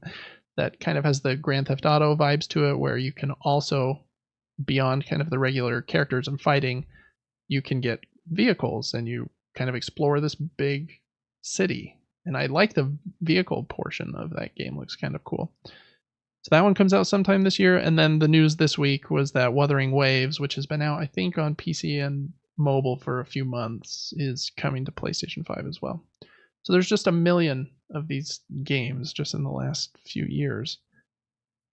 I don't know, Devin. I just said a lot of gotcha words. Were any of those gotcha words like interesting to you at all? Would you play any of these games? Which one of the 8 that I just talked about is most likely to get a Devin download? Maybe Neverness to Everness, what we're watching right now. It adds something that the others don't have. You're not just going and slicing aimlessly and endlessly, hoping for some rare drop. I struggle with these games just a little bit because unless you're so invested to the game, if your friends aren't playing it with you, who cares if you just gotten a red tier rarity item? Like, yeah, that's a good point. I wonder which ones of these have co-op or like multiplayer of some sort. Yeah, like I spent a lot of money. I don't know if Genshin does. Look. I don't know either. I think Genshin does. I believe it does. Okay. But I've spent a lot of money in games because my friends were playing it and we all wanted to look a specific way, and it was fun to grind for things together. It's not all about attention and recognition from others, but that did entice me to go after things and spend countless hours doing things in this game. This looks fun because you're in like a unique city. You get a car, you get to deck out the car. It's still this fun art style, yet you're doing things beyond just slash, Yeah, I agree. I like the way the vehicle looks, and maybe it's just because it's a Porsche, and I thought the car looked kind of cool. But so I don't know. I don't know that I have many more thoughts than our gotcha conversation last week. But yeah, I think this one, Neverness to Everness, looks interesting. I thought Honkai Star Rail, since it had the best OpenCritic review score and was on a couple lists as the best one. And one article said it respected your time more. So I was like, okay, maybe that would be the one I try. But in all actuality, the one I would probably try is the Disney Speedstorm one because my kids would want to play it. Yeah, very true. So I don't know. I just wanted to at least give kind of a background history here of what is going on, because 2 weeks in a row we've had an announcement of another Gacha game coming to PlayStation, and I imagine that is just going to continue to happen, especially with how much money some of these are making. So yeah, please write in. Let us know which of these games you've played. If maybe there were quite a few that I didn't include on this list that are just on mobile. So I think mobile is a big focus for these games, especially probably in Japan, where mobile is, I just think, used a lot more for gaming than it is in America. But yeah, that was just kind of an update on Gacha that I wanted to run through real quick. All right, that's the the video game announcements. There's a few board game announcements that happened this week. And with these, I'm just going to read the little flavor text paragraph from the publisher just to give you a little hint of what the game might be like, because a lot of these only have like a picture at this point. First up is a game called Station to Station. It's a 2 to 4 player game from Steven Aramini and Johnny Peck. Those are two pretty well known designers. And from Alley Cat Games, who make some really good stuff. I have Tinner's Trail from them right behind me. And I really want Arborea right now. And I've been looking for where to get that, so I might be ordering it from their website pretty soon. We'll see. That one is debuting in October at Essen Spiel. And the quote here is, in Station to Station, a pick-up and deliver game that features engine building and set collection. You need to carefully plan your route, hire the right crew, and manage your cargo if you want to have the most legendary locomotive of all time. So, yeah, I don't know much about it. They kickstart a lot of their games, but it seems like this one's just coming right out to retail. So that's cool. The next two are also train games. It was kind of interesting. It was just like boom, boom, boom, train, train, train. This one's called Train and Railway. It's for 2 to 4 players from a designer I'd never heard of. Japanese name, I believe. So I'm sorry if I'm not pronouncing it right, but it's Zonger. And the studio is called Good Game Studio. It's a 2024 release, and the quote is, and I'm going to say it just like it's quoted here, woo woo! GG Island boasts abundant natural resources, yet suffers from inadequate transportation infrastructure and scarcity of resources among nations. As a developer, how would you satisfy the needs of various countries? Throughout Train and Railway, players must draw railways, transport goods, or produce manufactured items and deliver them to different nations to earn points. To enhance commercial efficiency, how can you strengthen your own abilities? Take on various missions and become the top railroad tycoon. So you do kind of like draw on the board with like dry erase markers, it looks like, to kind of draw your routes. I don't know if this is like a flip and write or roll and write game where you're kind of bound to whatever cards are out or something, but I don't know. Kind of looks cool there on the board. So we'll see some more details about that one in the next few months, most likely. And then the third train one is Cargo Empire. It was crowdfunded back in December of 2023, and they're trying to get it out to retail in Q4 of this year. And the note they said here is Cargo Empire is a pick-up and deliver board game with point-to-point network building. Players immerse themselves in a complex world of transportation networks, striving for glory, wealth, and power as leaders of one of the 4 major families on the continent of what is that? Diorly? There is only one action in this game. Yeah, diagonally. There's only one action in this game, and that is transporting cargo.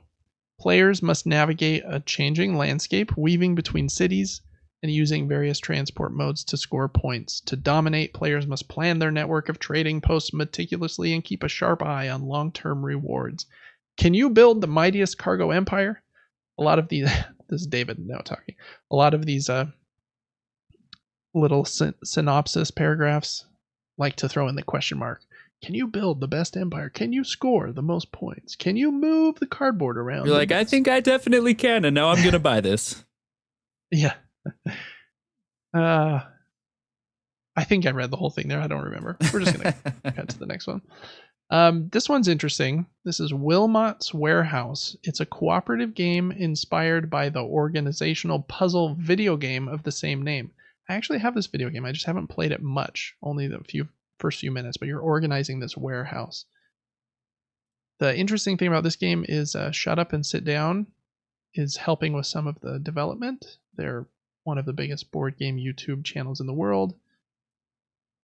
Here is the quote for this one. In Wilmot's Warehouse, your team will work cooperatively to organize the warehouse using memory, imagination, and silly stories you make up. Draw product tiles from the stack, discuss what they look like, and place them somewhere you'll remember. After you place each tile, you flip it over and can't look at it again until the end of the game. So your team has to remember where you've placed previous tiles as you decide where to place new ones. At the end of the game, in a 5-minute rush, your team has to match all 35 face-down tiles with customer cards. Consult your performance review to see how well you did. There's been some reviews and stuff of this game going up this week. It seems very unique in kind of that aspect. Memory is not something I usually like in board games, trying to remember where things are. I don't like information being hidden from me unless it's like information that the other players have. But this is just something that someone with a better memory than me would do better at than me. Since it's a co-op game, that might help with that a little bit. But that one is getting quite a bit of buzz at the moment, so it'll probably be big this year. Next up is another co-op game. This is called Until Proven Guilty. Co-op game for 1 to 6 players that seems very much inspired by Phoenix Wright. Even the character on the cover is pointing in a courtroom, just like Phoenix Wright does. He might be yelling objection with that finger pointed. The note here is Until Proven Guilty is a narrative cooperative game inspired by court-themed visual novels, television series, and video games. In the game, you take on the role of Peter, a brilliant lawyer who's still a rookie and yet now involved in complicated criminal trials, exactly like Phoenix Wright to that point. Can you help Peter defend his client? Each turn, read the trial card and choose an evidence card to refute it. Enter the evidence number into the web app and read the result. If it's correct, some jurors will side with you and you can continue in the trial. If it's wrong, some jurors may side with your opponent and you'll have to try again. Depending on the evidence you choose, you may even receive personalized answers. So I don't know, that could be fun. This one is called The Starry Necklace. Seems like it's going to be a line of different cases if this one performs well. That's by DV Games. Okay, another one by DV Games, Lost in Adventure, The Labyrinth.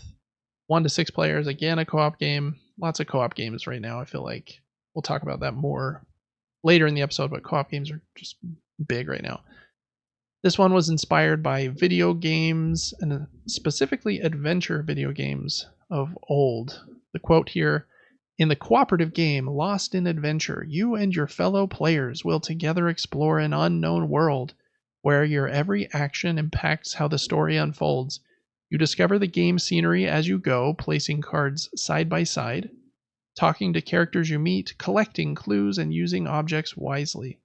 Your decisions will affect the adventure and lead you to one of the possible endings.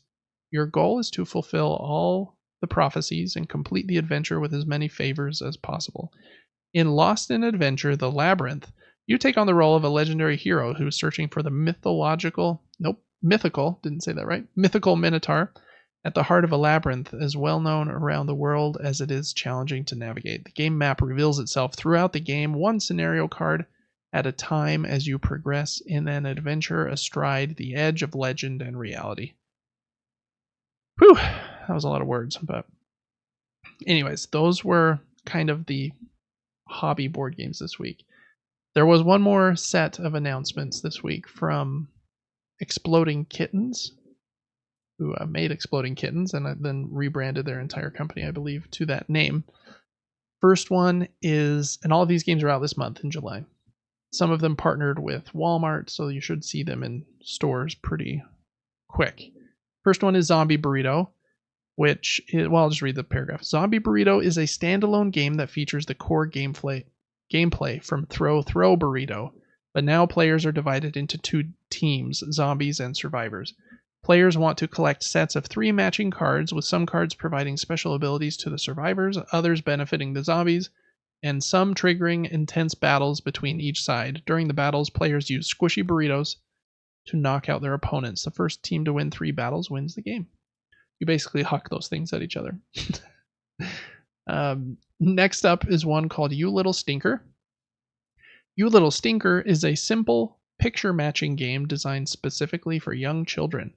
It features a dog-shaped dice shaker that makes it easy for little hands to shake and roll.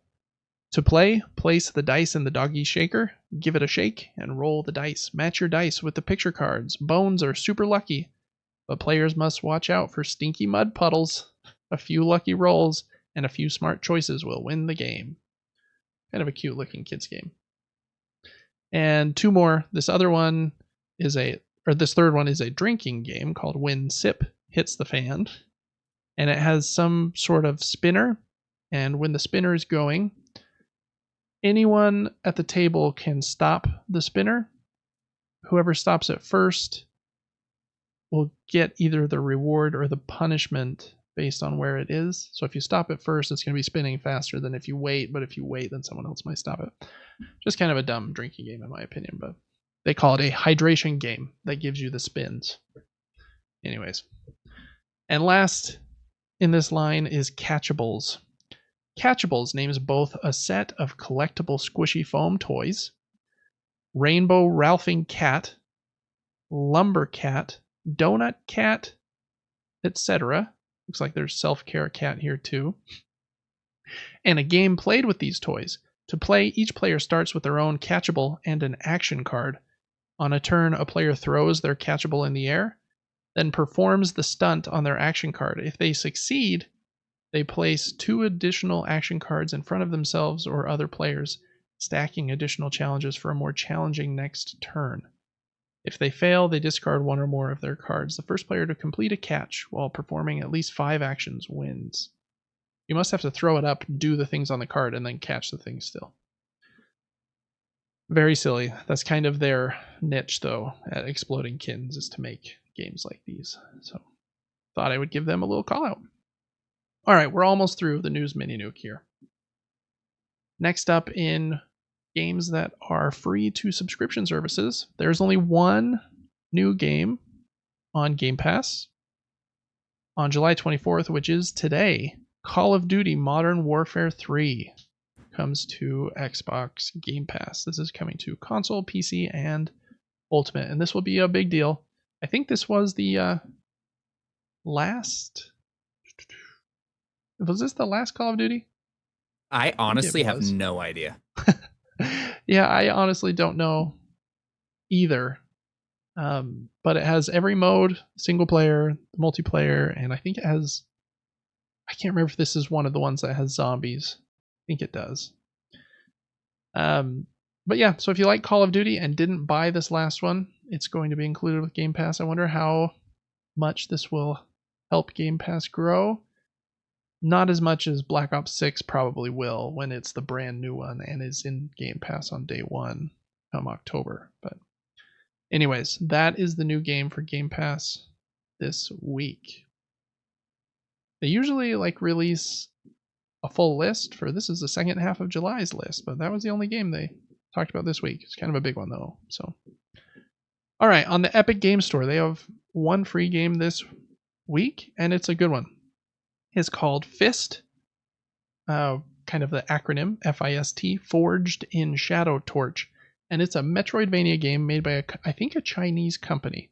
You play as, I think it's a rabbit, if I remember correctly, that is in kind of this mechanical suit with one giant robot arm, and you're upgrading your suit, and you're going through this kind of steampunk, animal-filled Metroidvania world. I've played probably 2 hours of it, but then for whatever reason just kind of fell off to the next game in my never-ending list of games. I do want to get back to it. It's supposed to be really great, reviewed really well, so I want to play this one. So make sure to add that one to your collection, especially if you like Metroidvania games, because that's what this is. All right, and then last up, the new video games that came out this week. Really huge one. EA Sports College Football 25. This is the first college football game in a long time, and this game is going to be absolutely massive.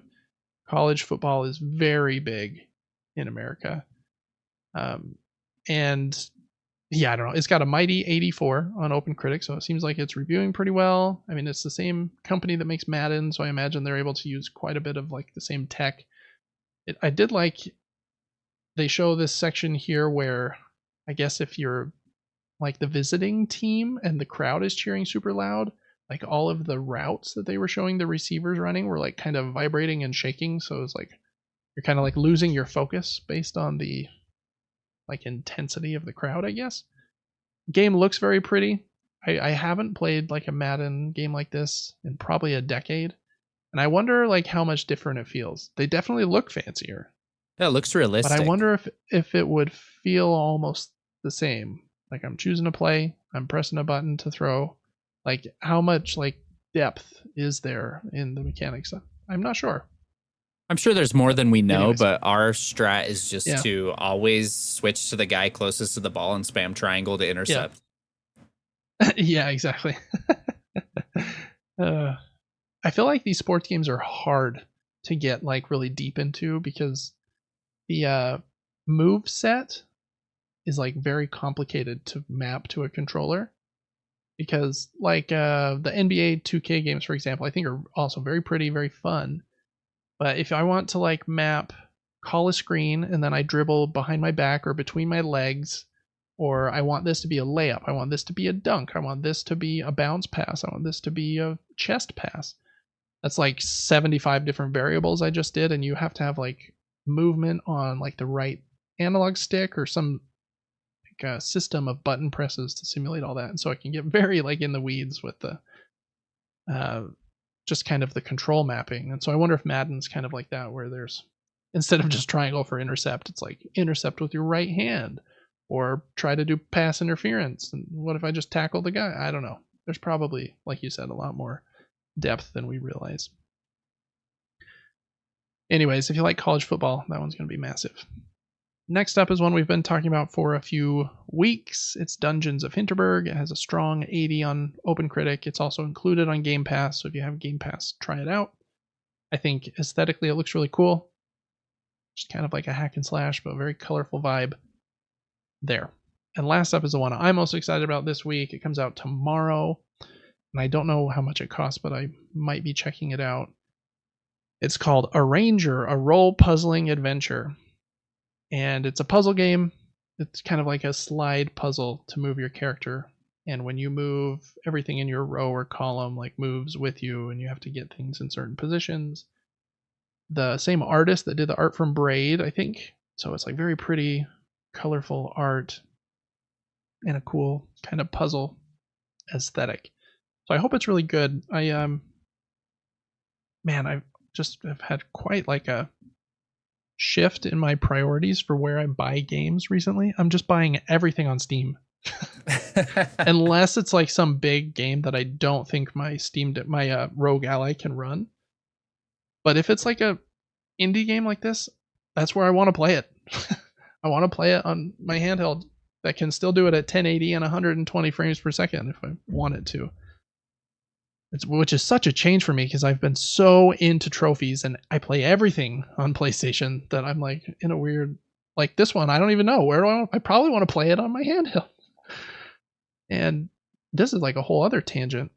There are so many websites that sell Steam keys.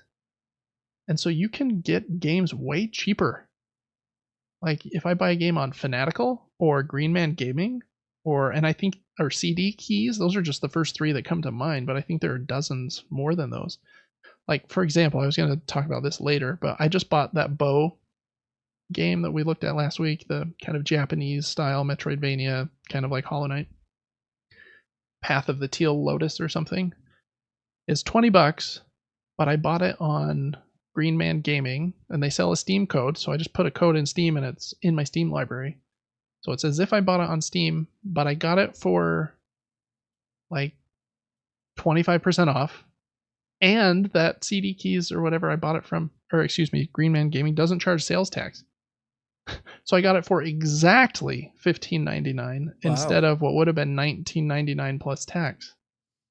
And so I feel like you can be really strategic with your purchases on PC, whereas on console you just don't have any options. I buy it from PlayStation Network, and that's it.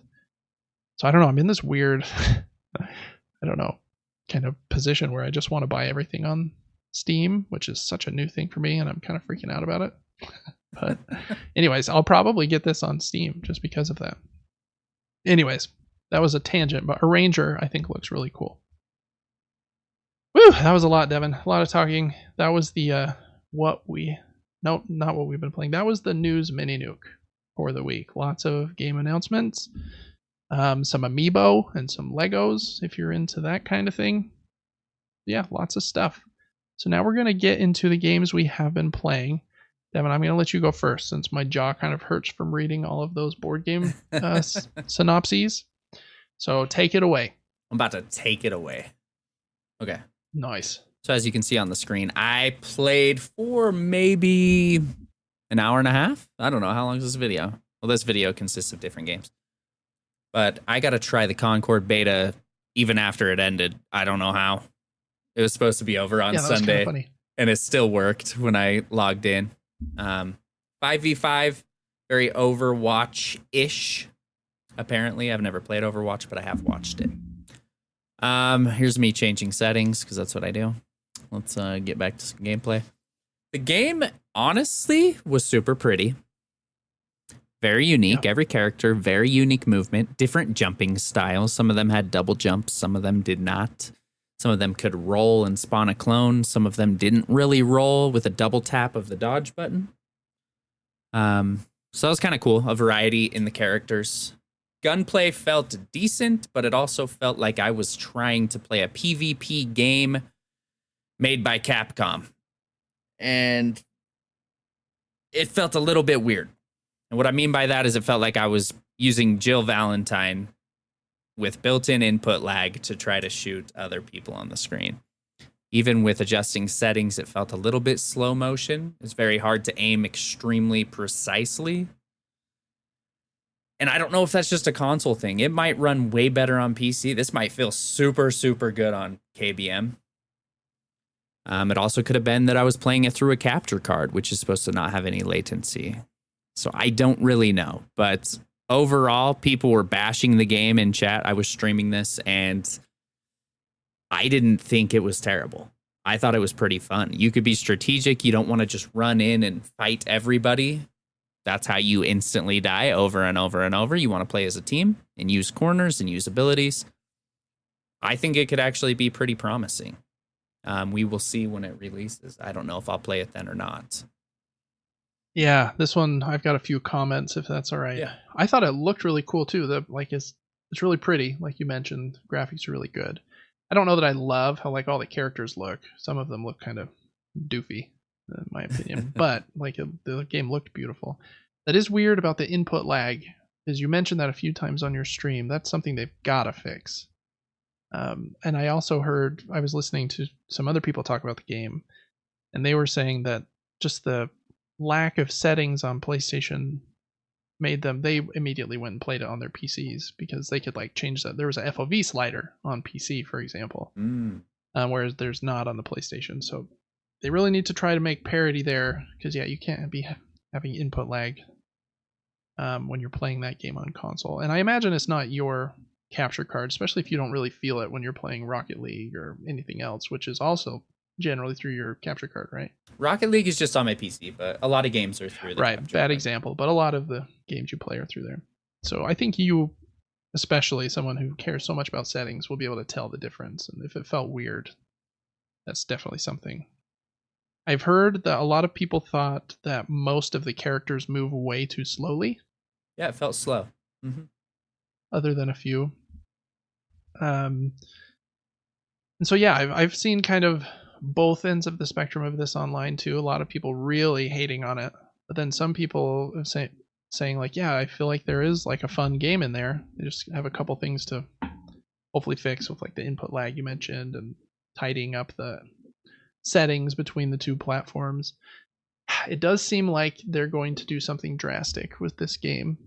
Another game just had a beta this week. It was Marvel Rivals. It was the kind of the Marvel version of Overwatch where you can play as Venom and Star-Lord or whatever. It was like kind of shown in the same summer Game Fest presentation. That game, and I think if I remember what I read correctly, you had to pay to get into their beta, and it had like 50,000 concurrent players. And during this last weekend on Steam, which was the open beta, a week after the closed beta, Concord only had like 1,300 concurrents. And I was like, oh, that's really low. And so I don't know. I don't know if just the negative buzz maybe coming out of like the week before, people didn't sign on and play. And then you've got the $40 price tag here versus, which you didn't have to pay to get in the open beta, but for the final game you will. So that's going to hurt it too. A lot of people think that Sony's going to kind of change their mind, refund everybody that pre-ordered the game and change it to a free-to-play model, which I think would help it quite a bit, especially if it's struggling to get any buzz at this point. But yeah, I don't know. I thought it looked like it could be fun, to be honest. It didn't look like amazing, but some of the like a bit special abilities you were doing, I was like, oh, that was kind of cool. Yeah, I was enjoying myself. I was kind of pulling for it, but we'll see. There's a lot of stories and crazy things that could be changed or happen with this one in the little bit it's got before release. I think it comes out in August though. Oh, pretty soon. So I don't know how much they could change. I mean, they could probably make it free to play pretty quickly, and then they just have to like retweak the microtransactions to make them a little more aggressive probably. But I don't know. That's probably much bigger of a undertaking than I realized. But anyways, just wanted to pop in with some notes there about Concord. So I'm glad you were able to try that before it ended. Yeah, overall, I had fun, and it could be good. We will see. Yeah. All right, let me make sure I'm on the right thing here.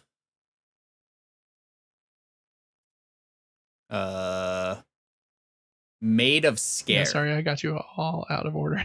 I think it's that one. Oh, right. Yeah. Okay. So I played one of the free to play games on Epic Games called Made of Scare, MAID of SKER. It's not MADE of SCARE. Very weird. The game introduces you to the villain or the villains or the scary part of the game very early. And it's basically just old men with paper bags on their heads. And they just walk around the whole time in a PlayStation 1 style rotation. They're just going to go where they go. And then you have to like slither between their paths that never change. I mean, there were a couple puzzles. There was one puzzle that was pretty funny. It was just a bunch of beer taps. And I had to find one beer tap handle. And I put it in. And I was like, I'm just going to see if I can brute force this by just guessing the order that you're supposed to pull them in. And I got it in like 6 tries. I was like, no way. And it opened some staircase. I'm sure you had to find like a piece of lore to really know the order of them. But that was funny. I went in circles about 4 different times in this game, not really knowing what to do, even though they had a map system, which was decent. Overall, though, I gave this game like a 4 out of 10. I got pretty bored with it pretty quick and didn't play much of it at all.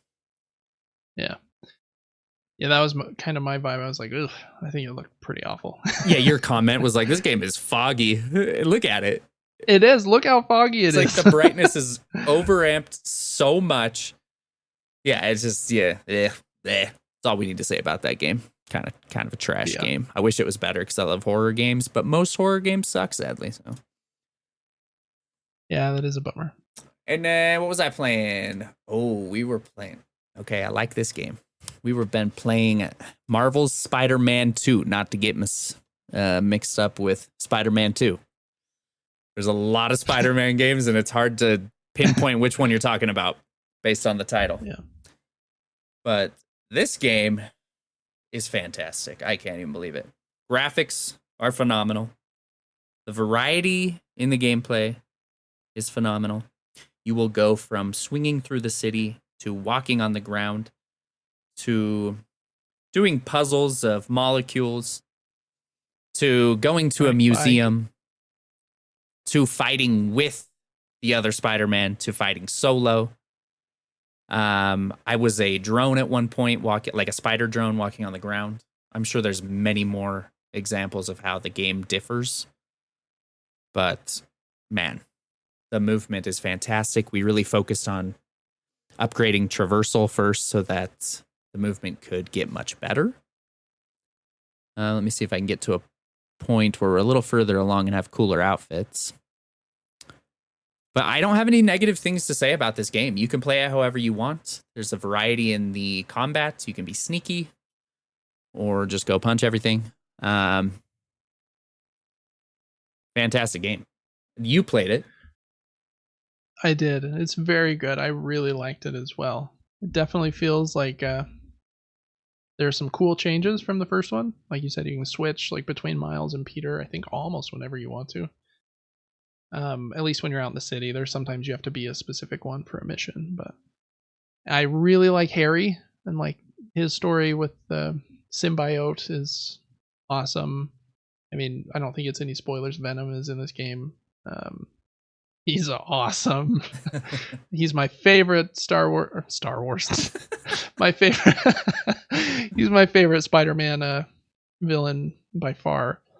And so I don't know. This game was just like kind of perfect for me. And it is cool. Like you said, you can play it however you want. Like I kind of mainlined the story and didn't do a lot of the side stuff, which I'm a little bummed about because there are some cool side stories. Like you saw Wraith, who was Yuri, the like police detective from the first game. I didn't even see her once, so I must have missed that side story.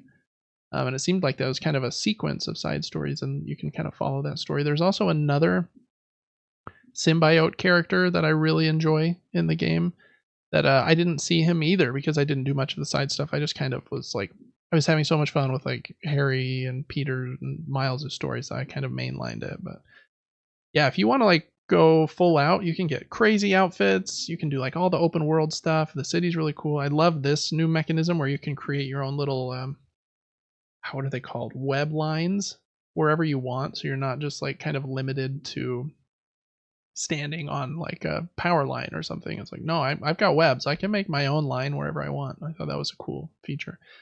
And like you said, the traversal is just awesome.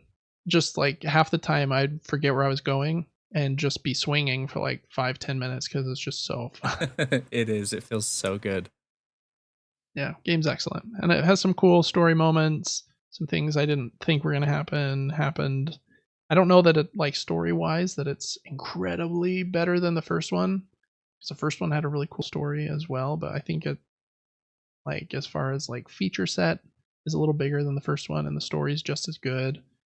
And I like Venom more than Doc Ock, who was in the first one, so I was like a little more excited about it. Super cool game. I'm glad you're liking it. Oh, it's so cool. And there's so many settings. I went through all the settings multiple times, and you've got like swinging assistance, and if you turn that all the way off, you could just splat on the ground. Like if you decide to web swing too late, just don't. Yep. I turned that to the middle, so it wouldn't assist me so much where it felt like I was like auto aiming. Right. But I mean, look at these suits. They're unreal. Super cool. You have like 7 different skill trees for gadgets and Miles's stuff, and then Peter's stuff and shared stuff. And each suit usually has like 4 different colors too. Like there's just so much. Game's really cool. It's definitely a next gen game. And they make cool games. Oh yeah, for sure. You can sense it in every aspect of the game. Like every area you go to, the amount of settings that were in the settings was unbelievable. Mm-hmm. The surround sound options and the variations of just audio, I've never seen so many in a game in my life. Yeah, I agree. Yeah, Insomniac, man, they make really good stuff. Ratchet and Clank, and then this So Spider-Man and then Miles Morales and then Spider-Man 2. They had like a leak at their studio like last year, or maybe early this year. And we already know because they had announced this one, but they're making a Wolverine game with Marvel, which could be cool. I mean, Spider-Man is such a hard video game to beat in a superhero setting because he's so fun to move around. Like even the Batman games, which I think might be better, like story-wise than these, Batman's just not quite as fun to move around. He can still glide, and he's got his Batmobile in one of them, but Spider-Man's so fun to move around. So I don't know what Wolverine will move around like. I think from that leak, it was also shown that they're making a standalone Venom game, which would be very cool too. Oh yeah. So I don't. Even though I'm bummed that they're going to be making Marvel stuff for like ever, they make such good stuff. And Spider-Man is probably my favorite Marvel property, anyways. So I'm like, okay, I'm okay with it. Cool. Well, I'm glad you're enjoying that. You got some fun stuff. The game gets surprisingly dark at a few points. I'm like, wow. So I think you'll like it. I'm excited. Let's see. Is this the one I'm on? It is. Okay. I'm going to let you talk about Fez. I will be back in 1 minute. Does that work? Okay. Love it. It does. So yeah, this week I downloaded Fez. I've been really, really into puzzle games lately, as I think that everyone that's been listening to this show knows. I mean, with Animal Well, and I don't even remember what else I was playing alongside Animal Well. What I was playing Baba Is You, and a couple others even, I think. And I was been thinking about Fez mainly because in Animal Well you can accidentally, at one point I pushed a button and the little frog dude you are in Animal Well like pulled out a Fez and put it on. I was like, what, is he supposed to be Fez? And I've played Fez once before, but it was, I think when it like almost first came out, it was forever ago. So I like barely remembered anything about it, and I don't think I even finished it then. The only thing I remembered was that you can do this kind of rotation of the world. So it's basically like it's a 2D game, but you have to imagine each room as if it's kind of, I don't even know how to explain it, like a cube. So you're playing on one side of the cube, and then you can press a trigger to rotate the entire room, like one rotation to the left or right on that cube. And then your character, which changes the perspective drastically, and then your character like stays where he was on the new side that's showing. And so you can use that perspective change for a lot of cool different puzzles about, I was on the very left side of this first side of the cube, kind of the screen, but I need to be on this ladder over here. So if I like jump and then rotate it, you can do that. And that's the main kind of puzzle part of Fez. And man, I forgot how wonderful this game is. This game looks amazing. It's so good. It came out in 2013, and I had played through it once before, but I don't think I had fully finished it. And it's so good. I saw a video on YouTube like a week or two ago that said the best genre of games right now is one that doesn't have a name, and I think we should call it Metroid Brainia. And that is right up your alley. Yeah, it's a kind of a game where you are unlocking new places and new things in the world, but not by just getting double jumps and stuff. It's by you getting smarter with the game. And Fez is awesome. You're basically just going through all of these rooms trying to collect these cubes, and you can rotate the room with the triggers kind of to the right or left. Oh. And when you rotate them, the perspective changes because everything rotates. And it's so good. Fez is amazing. If anyone here has not played Fez, it was free on the Epic Game Store a few months ago, so I just had it in my Epic Game Store account, so I'm just playing it again on my Rogue Ally, which I love. And it's incredible. It is absolutely amazing. I'm really bummed that the guy that made it, I think his name was Phil Fish, I don't even know what the full controversy was with him, but I think he was kind of a jerk, and I think he was going to make Fez 2, but everyone was like, why are you such a jerk? And anyway, so I think he kind of left game development, but man, it's so great. I can't even say enough good about it. It's amazing. It's colorful. The music is also incredible. I think it was one of the first games that this musician ever did. I think their name is Disaster Piece, and it's kind of like techno-y music. Music is so good in Fez. And I've known that for a long time. I have a video game music Spotify playlist, and a few songs from the Fez soundtrack are in there, with like Tunic and Crypt of the Necro Dancer, and there's some other lots of indie games have really awesome music, and Disaster Piece does a lot of them. He does great music. Fez is amazing. If you haven't played Fez, anyone listening, just continuing my puzzle game obsession. I think I finished the main story. Like a lot of these Metroid Brainia games, you have like the main ending, and then something drastically changes, and you can go after like the much, much, much more difficult like hidden secrets. And I'm at that point where the percentage bar shows I think I'm at 107% completed. I think it goes all the way to 210 or something. So there is technically a lot more I could do. And I won't spoil kind of what that big shift is, because when I got it, I was like, what? Like such a huge change that I don't even know how to explain it. I mean, I could explain it, but that's such a big reveal in this game that I don't want to spoil that. But yeah, Fez is amazing. Just so much done with just that one main idea of what if we were playing Mario and all of a sudden, or Zelda 2D, and you could just rotate the entire world.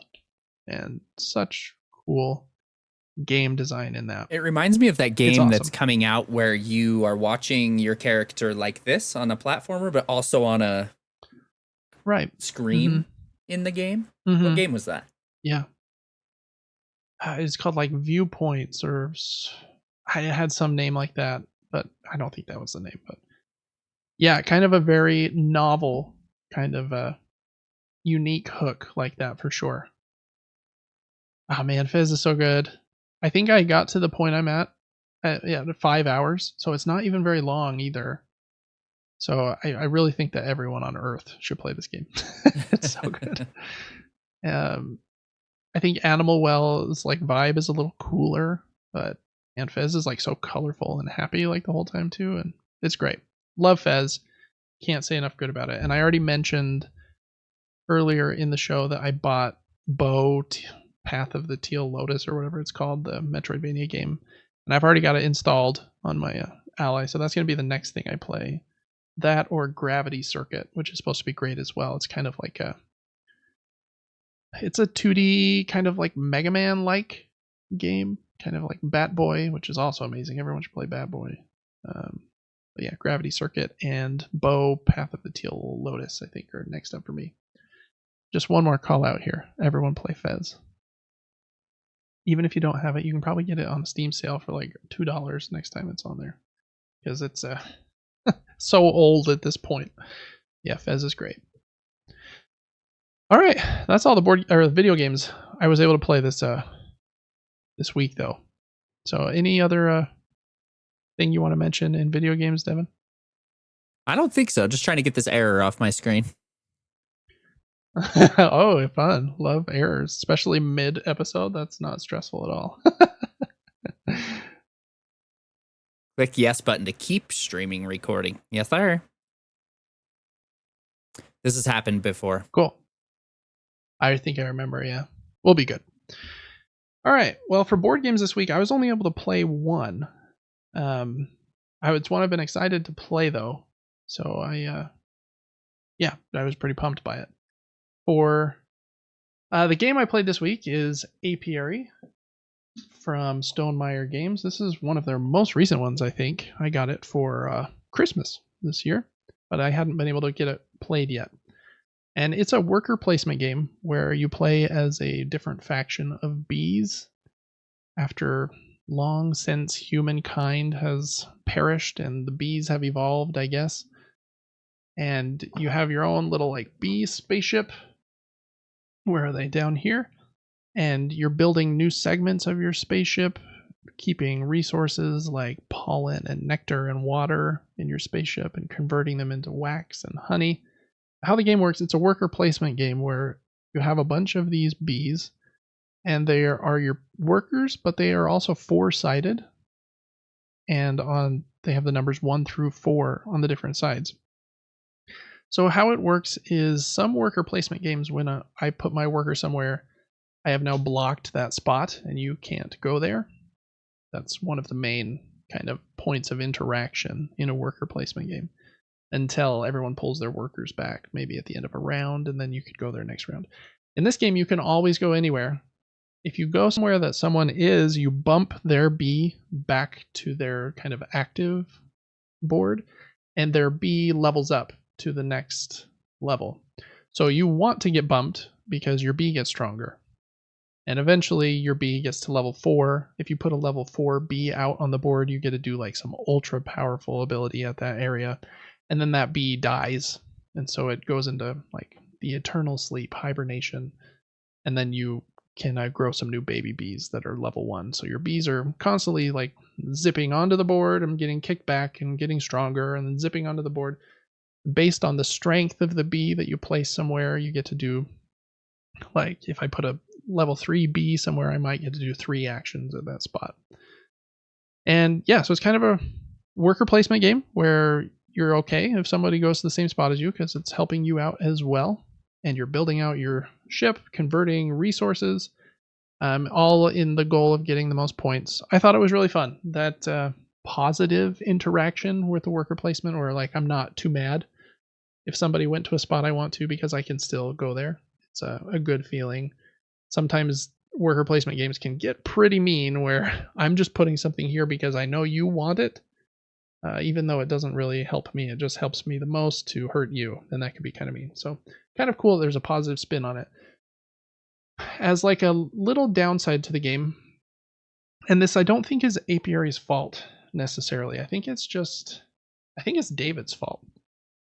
Euro games like this, I don't think are best at their full player count generally.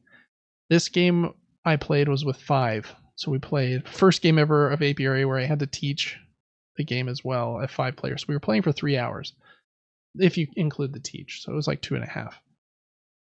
That's a long time for like a first play of a game, especially when the game says 60 to 90 minutes on the box. So it's meant to be a shorter experience. And I think at 60 to 90 minutes, it's like really great, really killer. But at 2.5 hours, it was too long. And so I'm trying to like figure out in my head, like, do I just, for Euro games like these, do I just always play with 3 or 4? Like, or 2, 3 or 4? Do I just never like push them to their 5 or 6 limit? There are even some games that 4 probably is too much. And it might depend on the game a little bit.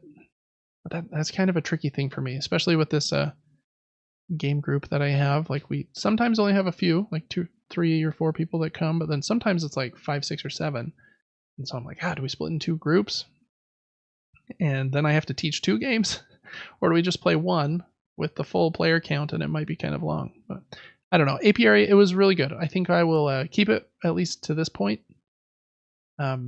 Worker placement is such a popular genre that I don't know if like it'll be a forever game in that genre for me, but I did like my first play of Apiary. And the art by, I think his name is Kwanchai Moria. It might even be a her. I don't know much about this person, but they have very pretty artwork. I think that they also did one of the playmats for All Plays Kickstarter page that's going on right now. So very famous artist in the board game space as well. So very pretty game. The pieces are really cool.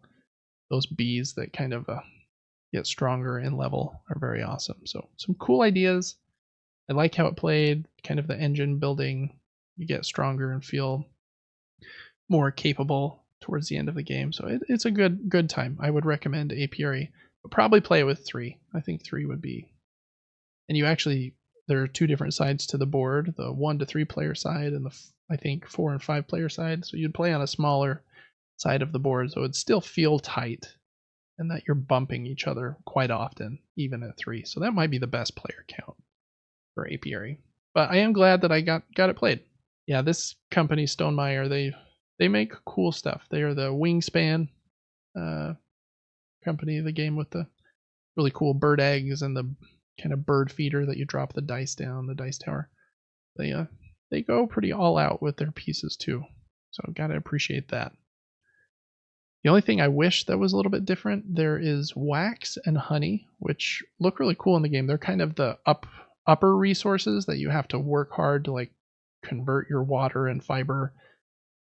And what's the third one I'm forgetting? And whatever the other main resource is into wax and honey. For some reason, they're both gold. There might be like a very slight change. I wish they had made the wax like a different color. Because luckily they're wooden, so the shapes are different, so you can pretty much always tell. But you're like, oh, I need a gold piece, and you reach over and you're like, that's not the right gold piece. That was maybe a dumb decision, but water was the other one. So, anyways, Apiary is pretty solid. Want to play it a few more times, but it's a fun game. You have lots of options. You could really focus on just building out your spaceship, or really focus on getting a whole bunch of those seed cards. Yeah, I think it's a pretty solid design there. So that was it for me. Got some a bunch of board games I haven't been able to play yet. So, and I have game night tomorrow, so lots more to play and to report on next week. But that was the game as I was able to play this last week. All right, that's it for what we've been playing. There's a little bit of news this week. We'll try to go kind of quickly so we're not here too long. First up, a couple of months ago, we reported that IGN, actually IGN's parent company, Ziff Davis, had purchased a few different board game and video game websites. They purchased Dicebreaker, which is a really good board game website, and Humble, which publishes indie games and has their Humble bundle, along with some other companies. It seems that this was kind of a monopolistic play to remove some competition, because Dicebreaker has essentially been gutted and hasn't put up an article since that day. And there was news just yesterday that Humble has let go of their entire team, at least the Humble Games team, which included 36 staff. After this kind of came out, and you can see here Devin's showing a list of games they've published, which I had actually already purchased. Bo, that game we were just talking about, which what they published. They've published some other really good ones. Temtem, Unpacking. I really liked Signalis, and Slay the Spire is on there. Kind of indie games, but they're generally high quality indie games. On Twitter, shortly after it started to leak that this was happening, they said, quote, this is Humble, "In these challenging economic times for indie game publishing, Humble Games has made the difficult but necessary decision to restructure our operations. This decision was not made lightly. It involved much deliberation and careful thought, with the goal of ensuring the stability and support of our developers and ongoing projects. Additionally, the restructuring of operations at Humble Games will have no impact on operations at Humble Bundle. We are acutely aware of the profound impact this decision has on our team members at Humble Games and deeply empathize with everyone affected." They continued a little bit on some empathy stuff, but I'm going to end there. It seemed like, calling a mass layoff of all of their employees a restructuring is kind of a dumb thing to say. But in some additional reporting, this video game journalist reporter named Nathan Grayson, who writes for Aftermath, interviewed some of Humble's employees, who were now not their employees since they had just been let go. And some of them told him some other stuff. Quote, Ziff Davis, is trying to spread the idea that it's a restructuring to save face, but that's a lie. One former Humble Games employee, who was granted anonymity to avoid potentially voiding a severance agreement, told Aftermath. So that was a quote from Aftermath. Continuing that quote, "No one from Humble Games survived the layoffs, nor will they have anything to do with game launches moving forward." Chris Radley, a former Humble Games creative lead who left the company at the end of 2022, spelled things out even more clearly on LinkedIn, says Nathan Grayson. Quote, "Operations have been handed off to a third-party consultancy. No staff are left. Do not believe this tailored message written by the parent company of Humble Games, Ziff Davis, who are trying to mitigate pushback. This was once again a failure of leadership across the board, and once again hard-working, talented staff are paying the cost for their poor decisions. Every ex-employee is being gaslit by this narrative, and it's so disrespectful. End quote.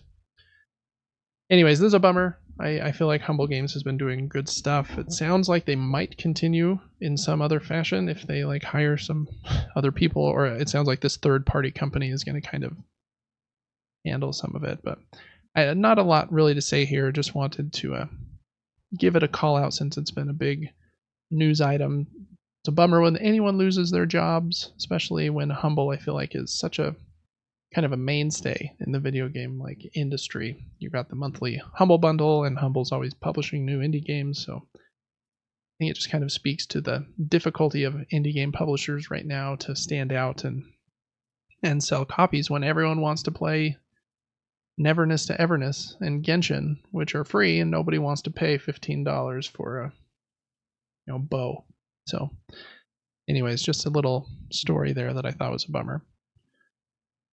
A couple more short ones. Warner Brothers has purchased the development team responsible for Multiversus. The dev team's name is Player First Games, and I guess that makes sense from some rumblings that I've heard through the grapevine. That game has performed pretty well as far as like player counts, and I think we were talking about it a little bit before the show, Devin, like even though it seems weird to see like Gandalf fighting Bugs Bunny, I like the kind of cartoon art style that it has, and I like a lot of Warner Brothers characters. So Batman punching Beetlejuice in the face might be kind of funny to see. So a really quick one there. Last week, Devin, we talked about Apex Legends. I think it was last week, maybe the week before. And that they were making a change to their Battle Pass system. There was going to be 2 different Battle Passes, and that you could no longer purchase the Battle Pass with Apex coins. And EA has reversed that decision due to a bunch of backlash, which is good.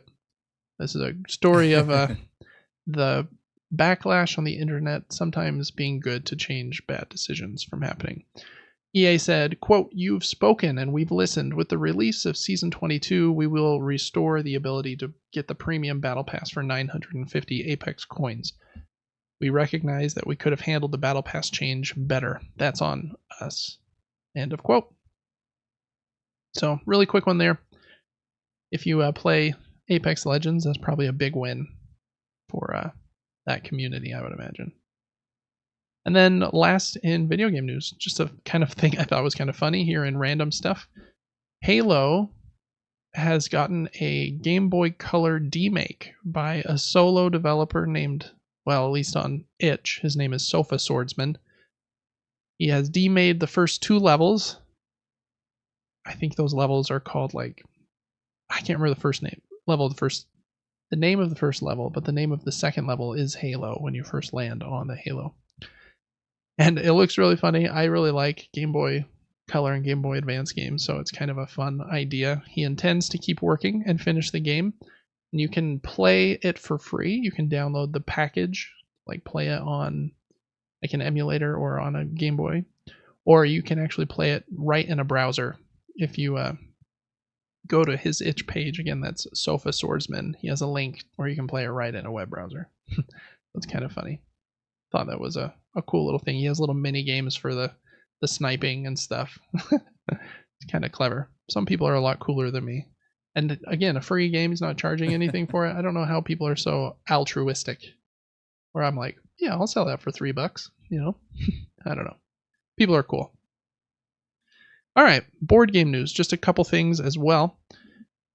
First up, a really cool report from Board Game Wire. They do excellent work over there, so I want to give them a lot of props. They wrote an article about FunForge, and I guess they have been in a lot of financial trouble since like late 2020, early 2021, it seems. They had a successful campaign for Monumental on Kickstarter. That's what Devin is showing, and I think it was actually a reprinting of this game. So a big kind of Kickstarter campaign that had like 4,200 backers, so they made quite a bit of money. But then some delays happened, and COVID was like affecting shipping like crazy right then. And so because of large increases in shipping costs that they weren't expecting, this company FunForge, had to pay out $250,000 more than they anticipated to get their games made and shipped out of China.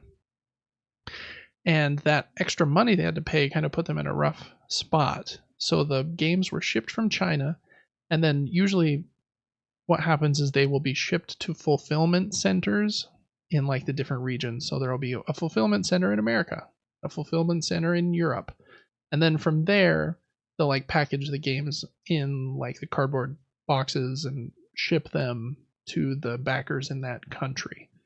So these games have been, I don't know if all of them or just a majority of them have been stuck in those fulfillment centers for like a couple of years because FunForge didn't have the money to pay for them to be shipped from those centers.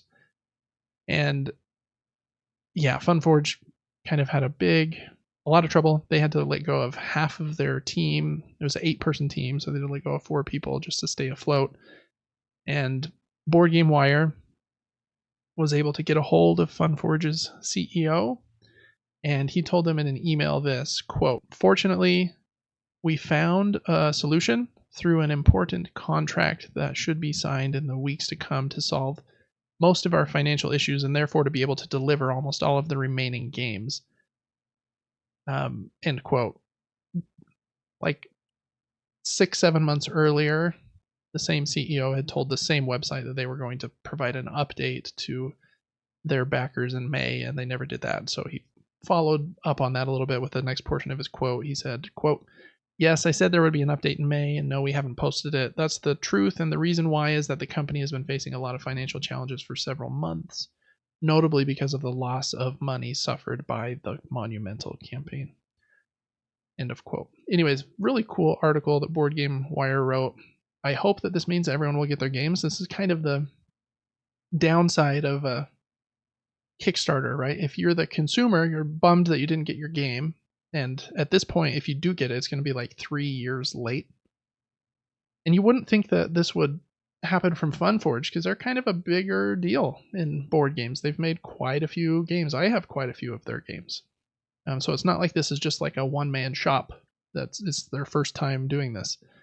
But just because of something that they couldn't see, they got really struck with just extra costs they had to pay that put them in a tough spot and couldn't get the games out. Crazy story. I hope that everyone gets their Monumental game, and this contract that they were able to sign will help FunForge to clean it up a bit for their next games that they have. So I thought that was a cool story. Just wanted to call it out. And then second, the winners of the most influential and important board game awards of the year, the Spiel des Jahres, have been announced. So there are 3 different categories. The first category is the coveted Spiel des Jahres. This is the family level kind of weight game. The 3 nominees were In the Footsteps of Darwin, Captain Flip, and Sky Team. And Sky Team won that one. It's a cooperative 2-player game. I got it just recently, actually. Devin and I are going to play it sometime soon. I think it'll be a really fun one for content on the channel. So Sky Team won that one, which is the most important of the 3 awards. But next up is the Kennerspiel des Jahres. This is like the connoisseur's game, the hobby game, more complicated expert game. The 3 nominees were Daybreak, Guild of Merchant Explorers, and Ticket to Ride Legacy. And the winner of this one was Daybreak, which is also a cooperative game from Matt Leacock, who did Pandemic. This is about like lowering carbon emissions, I think. So 2 co-op games, which is kind of crazy. Kind of going back to the number of co-op games that we mentioned during the announcements segment.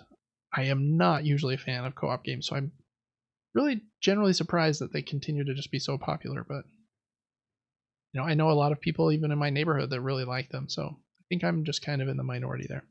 And then the Kinderspiel des Jahres, which is the kind of kid level games.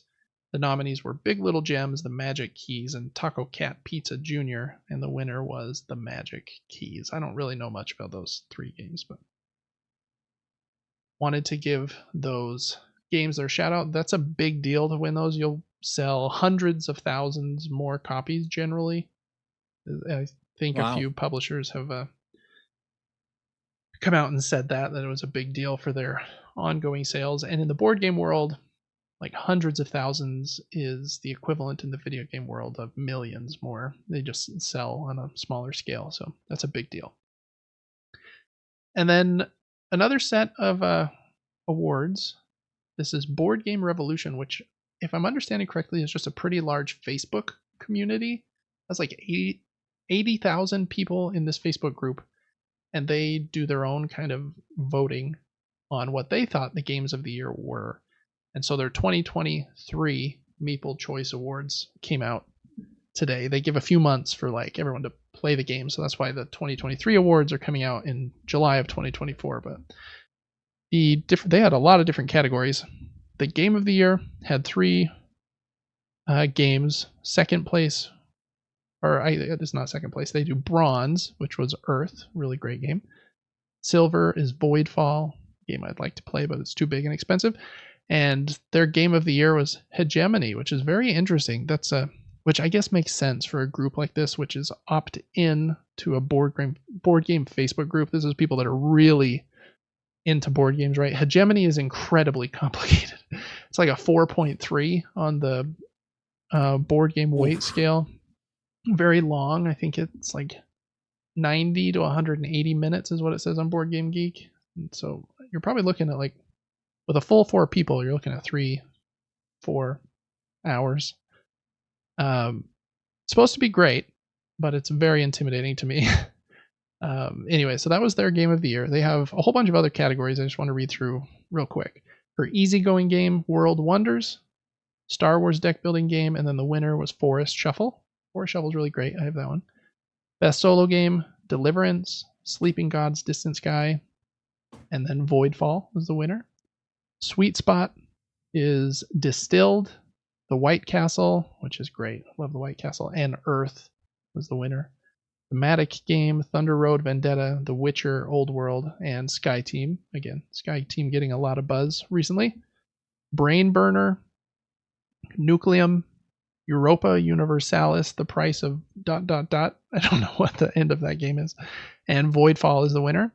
Hidden Gem, Divinity Original Sin, Dutch Resistance, Orange something? I can't tell what the end of that game picture says. And the winner is Nova Roma. Best Remakes, Raw Deluxe Edition, which I do want to get. It's supposed to be great. Dune Imperium Uprising, and Castles of Burgundy was the winner there. Best Expansion, got Canvas Finishing Touches, Lost Ruins Missing, ... and Ark Nova Marine, which is supposed to be really good. I have Ark Nova behind me as well. Haven't got that one played physically, but I have played it once on Board Game Arena. All right, and then box cover art, Voidfall, Barcelona, and Earth as the winner. So they had a lot of categories, but wanted to give those a shout out since that's a pretty big community for the Meeple's Choice Awards for Board Game Revolution. All right, last category here, Devin. Category is not the right thing. Last segment is crowdfunding corner. We've got 6 games that we're going to go over this week that are ending in the next like 10 days-ish. First up is a game called Monster Kill. This is a print and play game, so you can just pay a few dollars. I can't remember if it was like $5 or something, and just get the digital files. And it looks like it's kind of a dungeon crawl, boss battler is not the right word, but combat game where you are using dice to fight monsters, kind of Gloomhaven style, on these hex grids, and you're tracking everything there on your player sheets. Looks a little intense, to be honest. I think you also get the STL files for the miniatures that they're showing, so that you could 3D print them yourself if you wanted. Click out of this video really quick, Devin. I just want to see if they do have a boxed version, or if they're only selling a print and play version. If you put your mouse where support is and then scroll, it should show the rewards. The core print and play, all in print and play. Yeah, it's just all print and play. You can get their entire game collection. This one's doing pretty well. It's got like $9,000 I guess that's euros backed, but when their goal was, what was that, 215 or something, then Yeah. they're doing okay over there. So if you like print and play games and you like games like Gloomhaven, this might be one that you would like. That is Monster Kill. It ends on August 1st. So about 7 days there. Next up is a game called Aces and Armor. This is kind of a shorter war game that can be played cooperatively, solo, or competitively. And I thought the cool things about this one, well, there's a few. First, it's supposed to be shorter, easier to learn, and easier to play than most like big war games, which is good. I think it's like 90 to 120 minutes, where a lot of war games can be in like the 4, 5, 6 hour range. So this is much more like David kind of time frame for sure. Even though they look kind of silly, those little damage trackers right there that you can like upgrade your units with experience and then with your damage there, kind of a nice visual way to keep track of the board state, which I imagine in a war game can be a little tricky. So like, okay, I look over here and I see 15 units, but like how much damage is done to them? Do I need to look at a different board to track that? So kind of cool. You can just track it on these little knobs. You slide these kind of round perler looking pieces that track the damage and experience. So that was another thing that I thought looked pretty cool. And then I think the last thing, shipping is included in the pledge cost, and I think worldwide. So some cool things going for it. It's not incredibly expensive, which a lot of Kickstarters are nowadays. So if you like games kind of in this genre, this one could be a hit for you. I think this company made one before it. If you scroll down a little bit more, Devin. It's right there. Differences from Trench Club in that category there on the left. And I think Trench Club was the game they made before this one, but it was quite a bit longer and more complex. So they tried to take the best parts of Trench Club, put it in a shorter, simpler game. There's a lot of minis, and I think a double-sided board, or maybe even 2 double-sided boards, and different factions you can play as, kind of reenacting World War II battles. So, anyways, cool little campaign there for Aces and Armor. That one also ends on August 1st. Okay, next up is Zoo Tycoon New Shores. This is an expansion to the Zoo Tycoon game that came out a couple years ago, and a reprinting of that game. I think the artwork of this game looks cool, and I loved like Roller Coaster Tycoon, so them actually getting like the Zoo Tycoon license is pretty cool. This game is, it's tricky for me to know. It has a lot of pieces. It's supposed to be pretty complex. And I think in like the all-in pledge, it has 460 animal meeples, which is a little ridiculous, but cool. But I've heard that the game, like the rulebook, isn't good. The game's really long. It says 2 to 3 hours on the time frame there. So I don't know. I know that the Dice Tower didn't really like the original, so I hope that they've cleaned up some of the issues there. Maybe made like I don't know if this is like a second edition or if it's just a straight reprint. If it's a second edition, I hope they've redone the rulebook a little bit, maybe cleaned up a couple of things so that it can be a more solid of a game that deserves an expansion as opposed to a kind of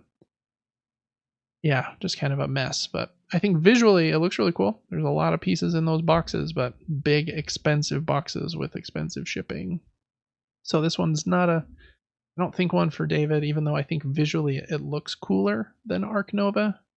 I got Arc Nova on not used. I got it sealed, but on a Facebook group for board game exchanges for like $40, whereas this would be like $250 if I wanted the whole game. But it does look really cool with those like animal meeples and stuff. So want to give it a shout out visually, but I don't know gameplay wise how it fares. So that is Zoo Tycoon New Shores. Okay, next up is one called Catacombs, and this is kind of a dungeon crawl, but it's played by flicking your hero discs, and it's supposed to be great. Dice Tower loved it. Shut Up and Sit Down, love it.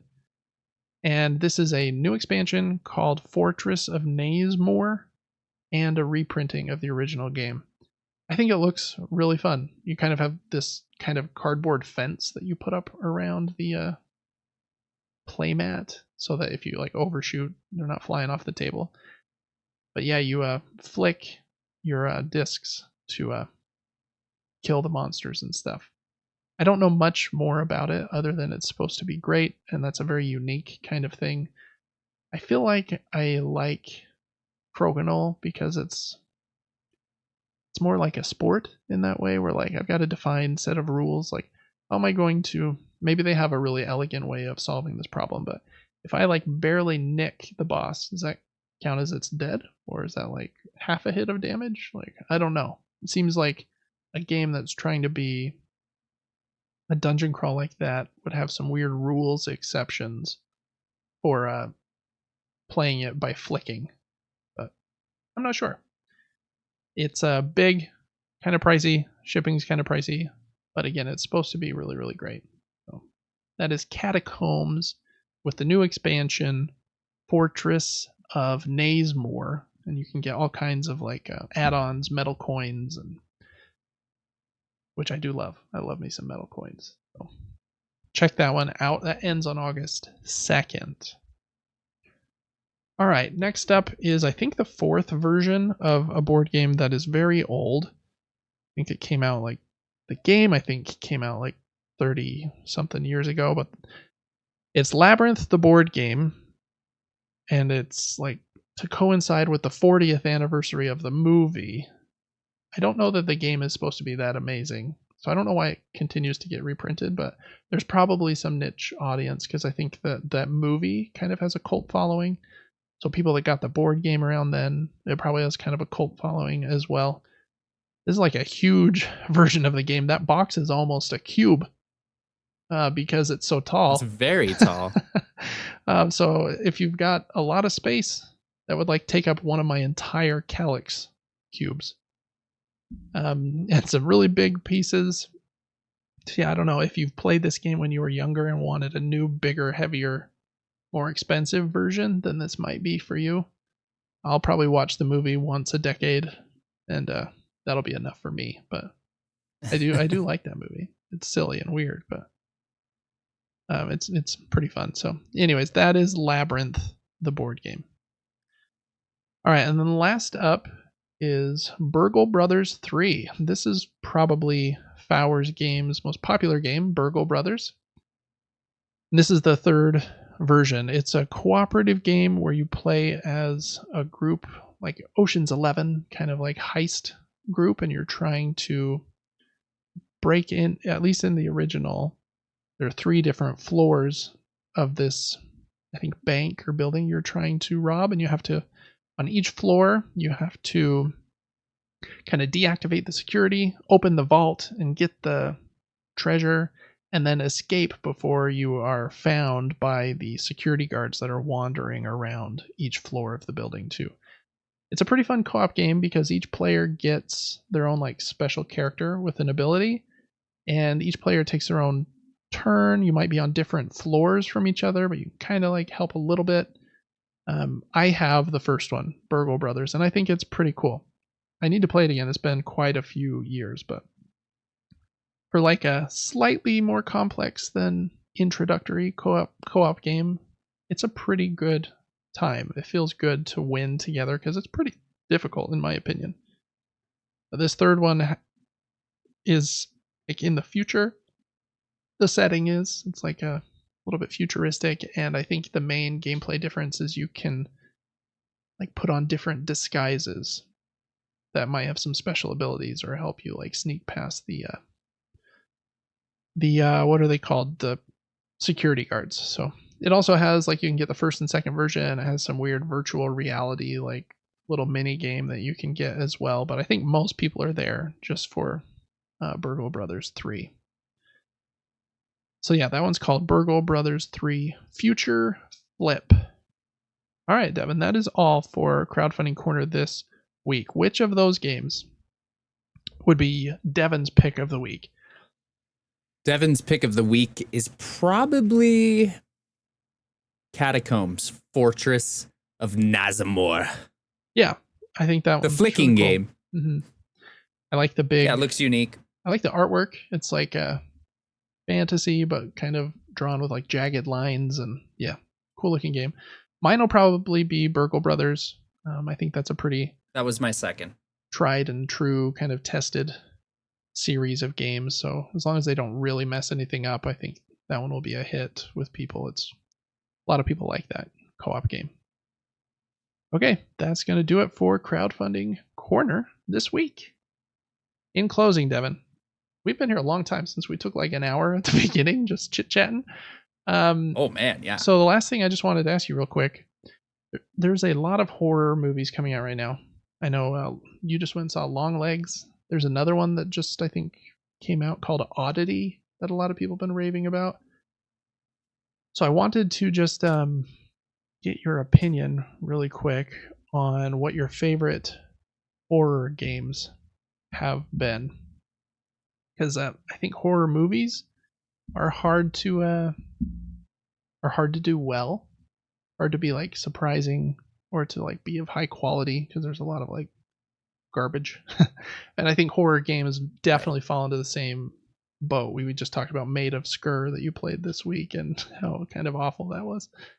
But I do think there are a few that kind of rise above. So without any thought, since I just kind of threw this question in last minute, do you have any horror games that stand out to you? The entire Resident Evil franchise, for sure. Some people would say those aren't really horror. Like, I don't know. I think that they're kind of horror. Like number 7, Biohazard, is kind of scary. Yeah, for sure. And I think they were like each for their time. Like when the first one came out, like, yeah, it wasn't first person.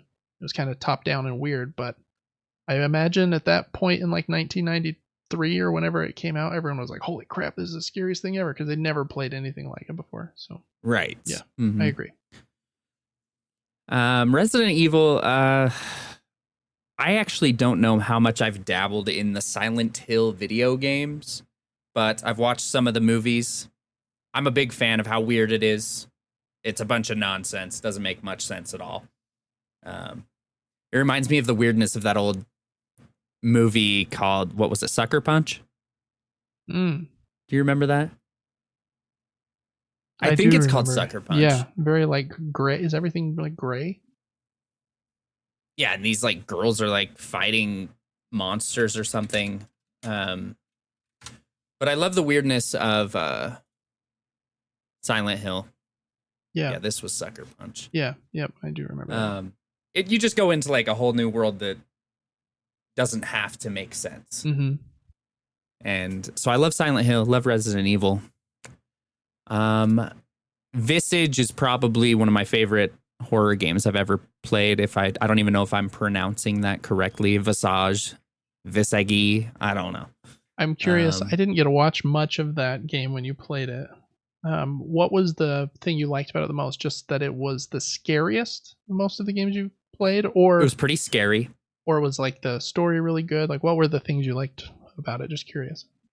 So you kind of start in this main house. You get to explore the kitchen, the basement. There's a ton of secrets throughout this main area that you're in. You get to go in the garage, open the car. There's an attic. There's a living room, and so many different areas with different things going on. And what I liked about the game is it was eerie the entire time, but they weren't trying to throw so many jump scares at you that they just became expected. I'd be wandering for an hour and a half and just walk out of the bathroom not finding anything, because to progress the game was sometimes difficult to figure out what to do next. So you'd be wandering around the house and all of a sudden just around the door is some creature just staring at me just for a brief moment. Didn't make any noise and then just disappeared. And I was like, oh, what the heck is this?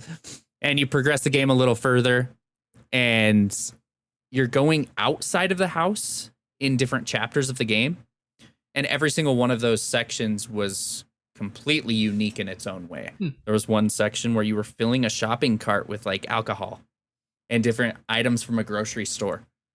And it like kind of tapped into this person's struggle maybe with drinking and whatnot. And then there's another section, you were in a park and you had to find a specific area in this park that was super cool. There was a third area. I'm trying to remember what it was. It was like way unique. I can't remember, but no, I kind of do remember. It was a hospital and it was like a maze. You had to maneuver your way through kind of mannequin type looking enemies. And you didn't know if any were real or if you had to be quiet around them. Some of them were real and would walk around. How long was that game? I feel like it took me quite a while to beat. Really? But I don't know how many hours quite a while means, but it took some time. And I don't think I saw everything. But you're basically just unlocking more and more lore and stories for like the main house. But leaving the house through like in the form of a dream type of a thing. And to complete other tasks, and you find specific items like a compass or something, and then you were able to go through a mirror looking thing into another dream world, and you would use the compass there. It was a bit confusing, didn't hold your hand much, and the more and more that you completed in that game, the more haunted the main home became. So just spending time in the main house, you would be chased by this entity thing. More often, the lights would flicker, and all of a sudden he was near you, and you had to find a way to get away from him. And it kind of sounds dumb, but the game was pretty amazing for a horror game. Yeah, no, it sounds cool. Yeah, I think that's a good call out. I just kind of piggybacking on your Resident Evil. I was just thinking about games I was the most scared of playing. I remember playing Resident Evil 3, which I think was probably the first one that I ever played in a significant amount of. We had it on the PlayStation, and I played it as like a 14-year-old maybe with our cousin. And I remember being so scared of Nemesis. He's like a big kind of brooding guy through that. So I think very much that moment in time thing was true for that, for sure. I don't play a ton of horror video games. I don't know, having control of the character for some reason makes them feel scarier than like a horror movie. To me, right. I do love Resident Evil though, and that's kind of the limit of the scariness I can do. Want to give a shout out to Dead Space as well. That remake especially fantastic game. Was really good, very pretty, very violent and gory, so be ready for that. But yeah, very cool if you like sci-fi mixed in with your horror. Yeah, I don't know that I've played a ton of other like horror games. Did you play Alien Isolation? I played a little bit, and that I felt like I got stuck. I couldn't figure out like where to go at one point, and that game was pretty scary as well. I almost couldn't handle the hide and seek nature of it. It was almost like Outlast, which I tried for like an hour or two. And Outlast was too scary for me. I couldn't play that one. That one's like hide and seek, but you also can't hurt the things. You just have to run. You just have to run and hide. And that's like and the Alien Isolation is pretty similar in that you can't kill it. You only have a few ways to like make it go away briefly. But yeah, those ones are maybe on the edge of being too scary for David. I am noticing right here, Oddity has a 7.5 out of 10 on IMDb right now. Yeah, it's supposed to be great. Which is fantastic. Yeah, you can see right below that on Rotten Tomatoes, it has a 95. Yeah, like there's a lot of really good movies that don't reach a 7.5 on IMDb. Yeah, for sure. Mm-hmm. Yeah, IMDb definitely skews kind of low. So yeah, that one I feel like I've been seeing a lot of commercials for sure. What's Longlegs got an 86 and only a 7.2. And a 7.2. Wow, I'm excited. I didn't see it in theater out here last weekend, but I will be looking for it. Yeah, it's supposed to be scary. Just on the board game side, I only have one. I have Final Girl, which is a pretty fun horror game where you play as the final girl, kind of in these recreations of kind of horror movies. So Friday the 13th and Nightmare on Elm Street, and you move around and you're trying to find like the things that you need and save the other victims from dying, because the more that the villain kills like the other innocent bystanders, they get stronger, and you have to kill the villain before you die. It's a pretty fun game. You deal with like a hand of cards that you're trying to manage, and that's the main like kind of gameplay hook, is when can I cycle this card back in.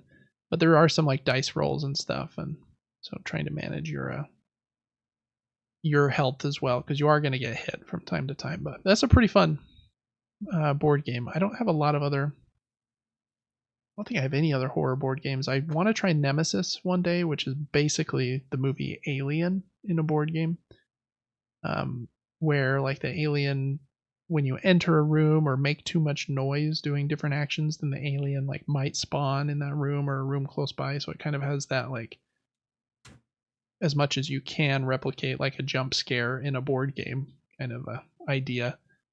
It's supposed to be great. It was made by Awaken Realms, I believe, who is the same company that just did Grim Coven, that big Bloodborne game. They make huge games with humongous miniatures, and Nemesis is probably their most famous one. And those ones there are painted, whereas I think they usually come unpainted. But so yeah, horror's a little harder to pull off in board games. I think there are probably some like story-based games that can be like kind of creepier with like reading stuff. But usually when I'm like, yay, I got 3 points for doing that, it's a little less less scary than hiding in a locker from the alien in Alien Isolation. But yeah, I'm excited to hear what you think of Oddity as well, because you're kind of my horror movie filter, where you'll watch all of them and then you tell me which ones are the best and then which ones are the most scary. And then I know, okay, if Devin said this one was the most scary, it's definitely too scary for me. So which one did he say was the best but isn't quite so scary? I'm curious what you'll think of Long Legs. It is so different than I think what you probably think it is. Yeah, I mean, I'm picturing a movie kind of like, what's it called? I mean, Silence of the Lambs is kind of what it's been related to, and one with Hugh Jackman and what's that movie? Prisoners. And Prisoners. But it sounds like it's much more like vague with like weird cinematics where like, I mean, some of the shots they're showing are really weird. Like the house is upside down all of a sudden, or this person like is missing part of their head. And so I don't know if that's... Yes, a lot of times you're just seeing a mouth.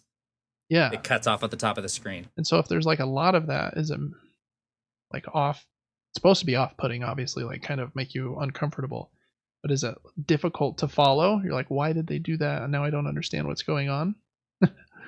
I would say a bit. I honestly could not explain to you the storyline, really.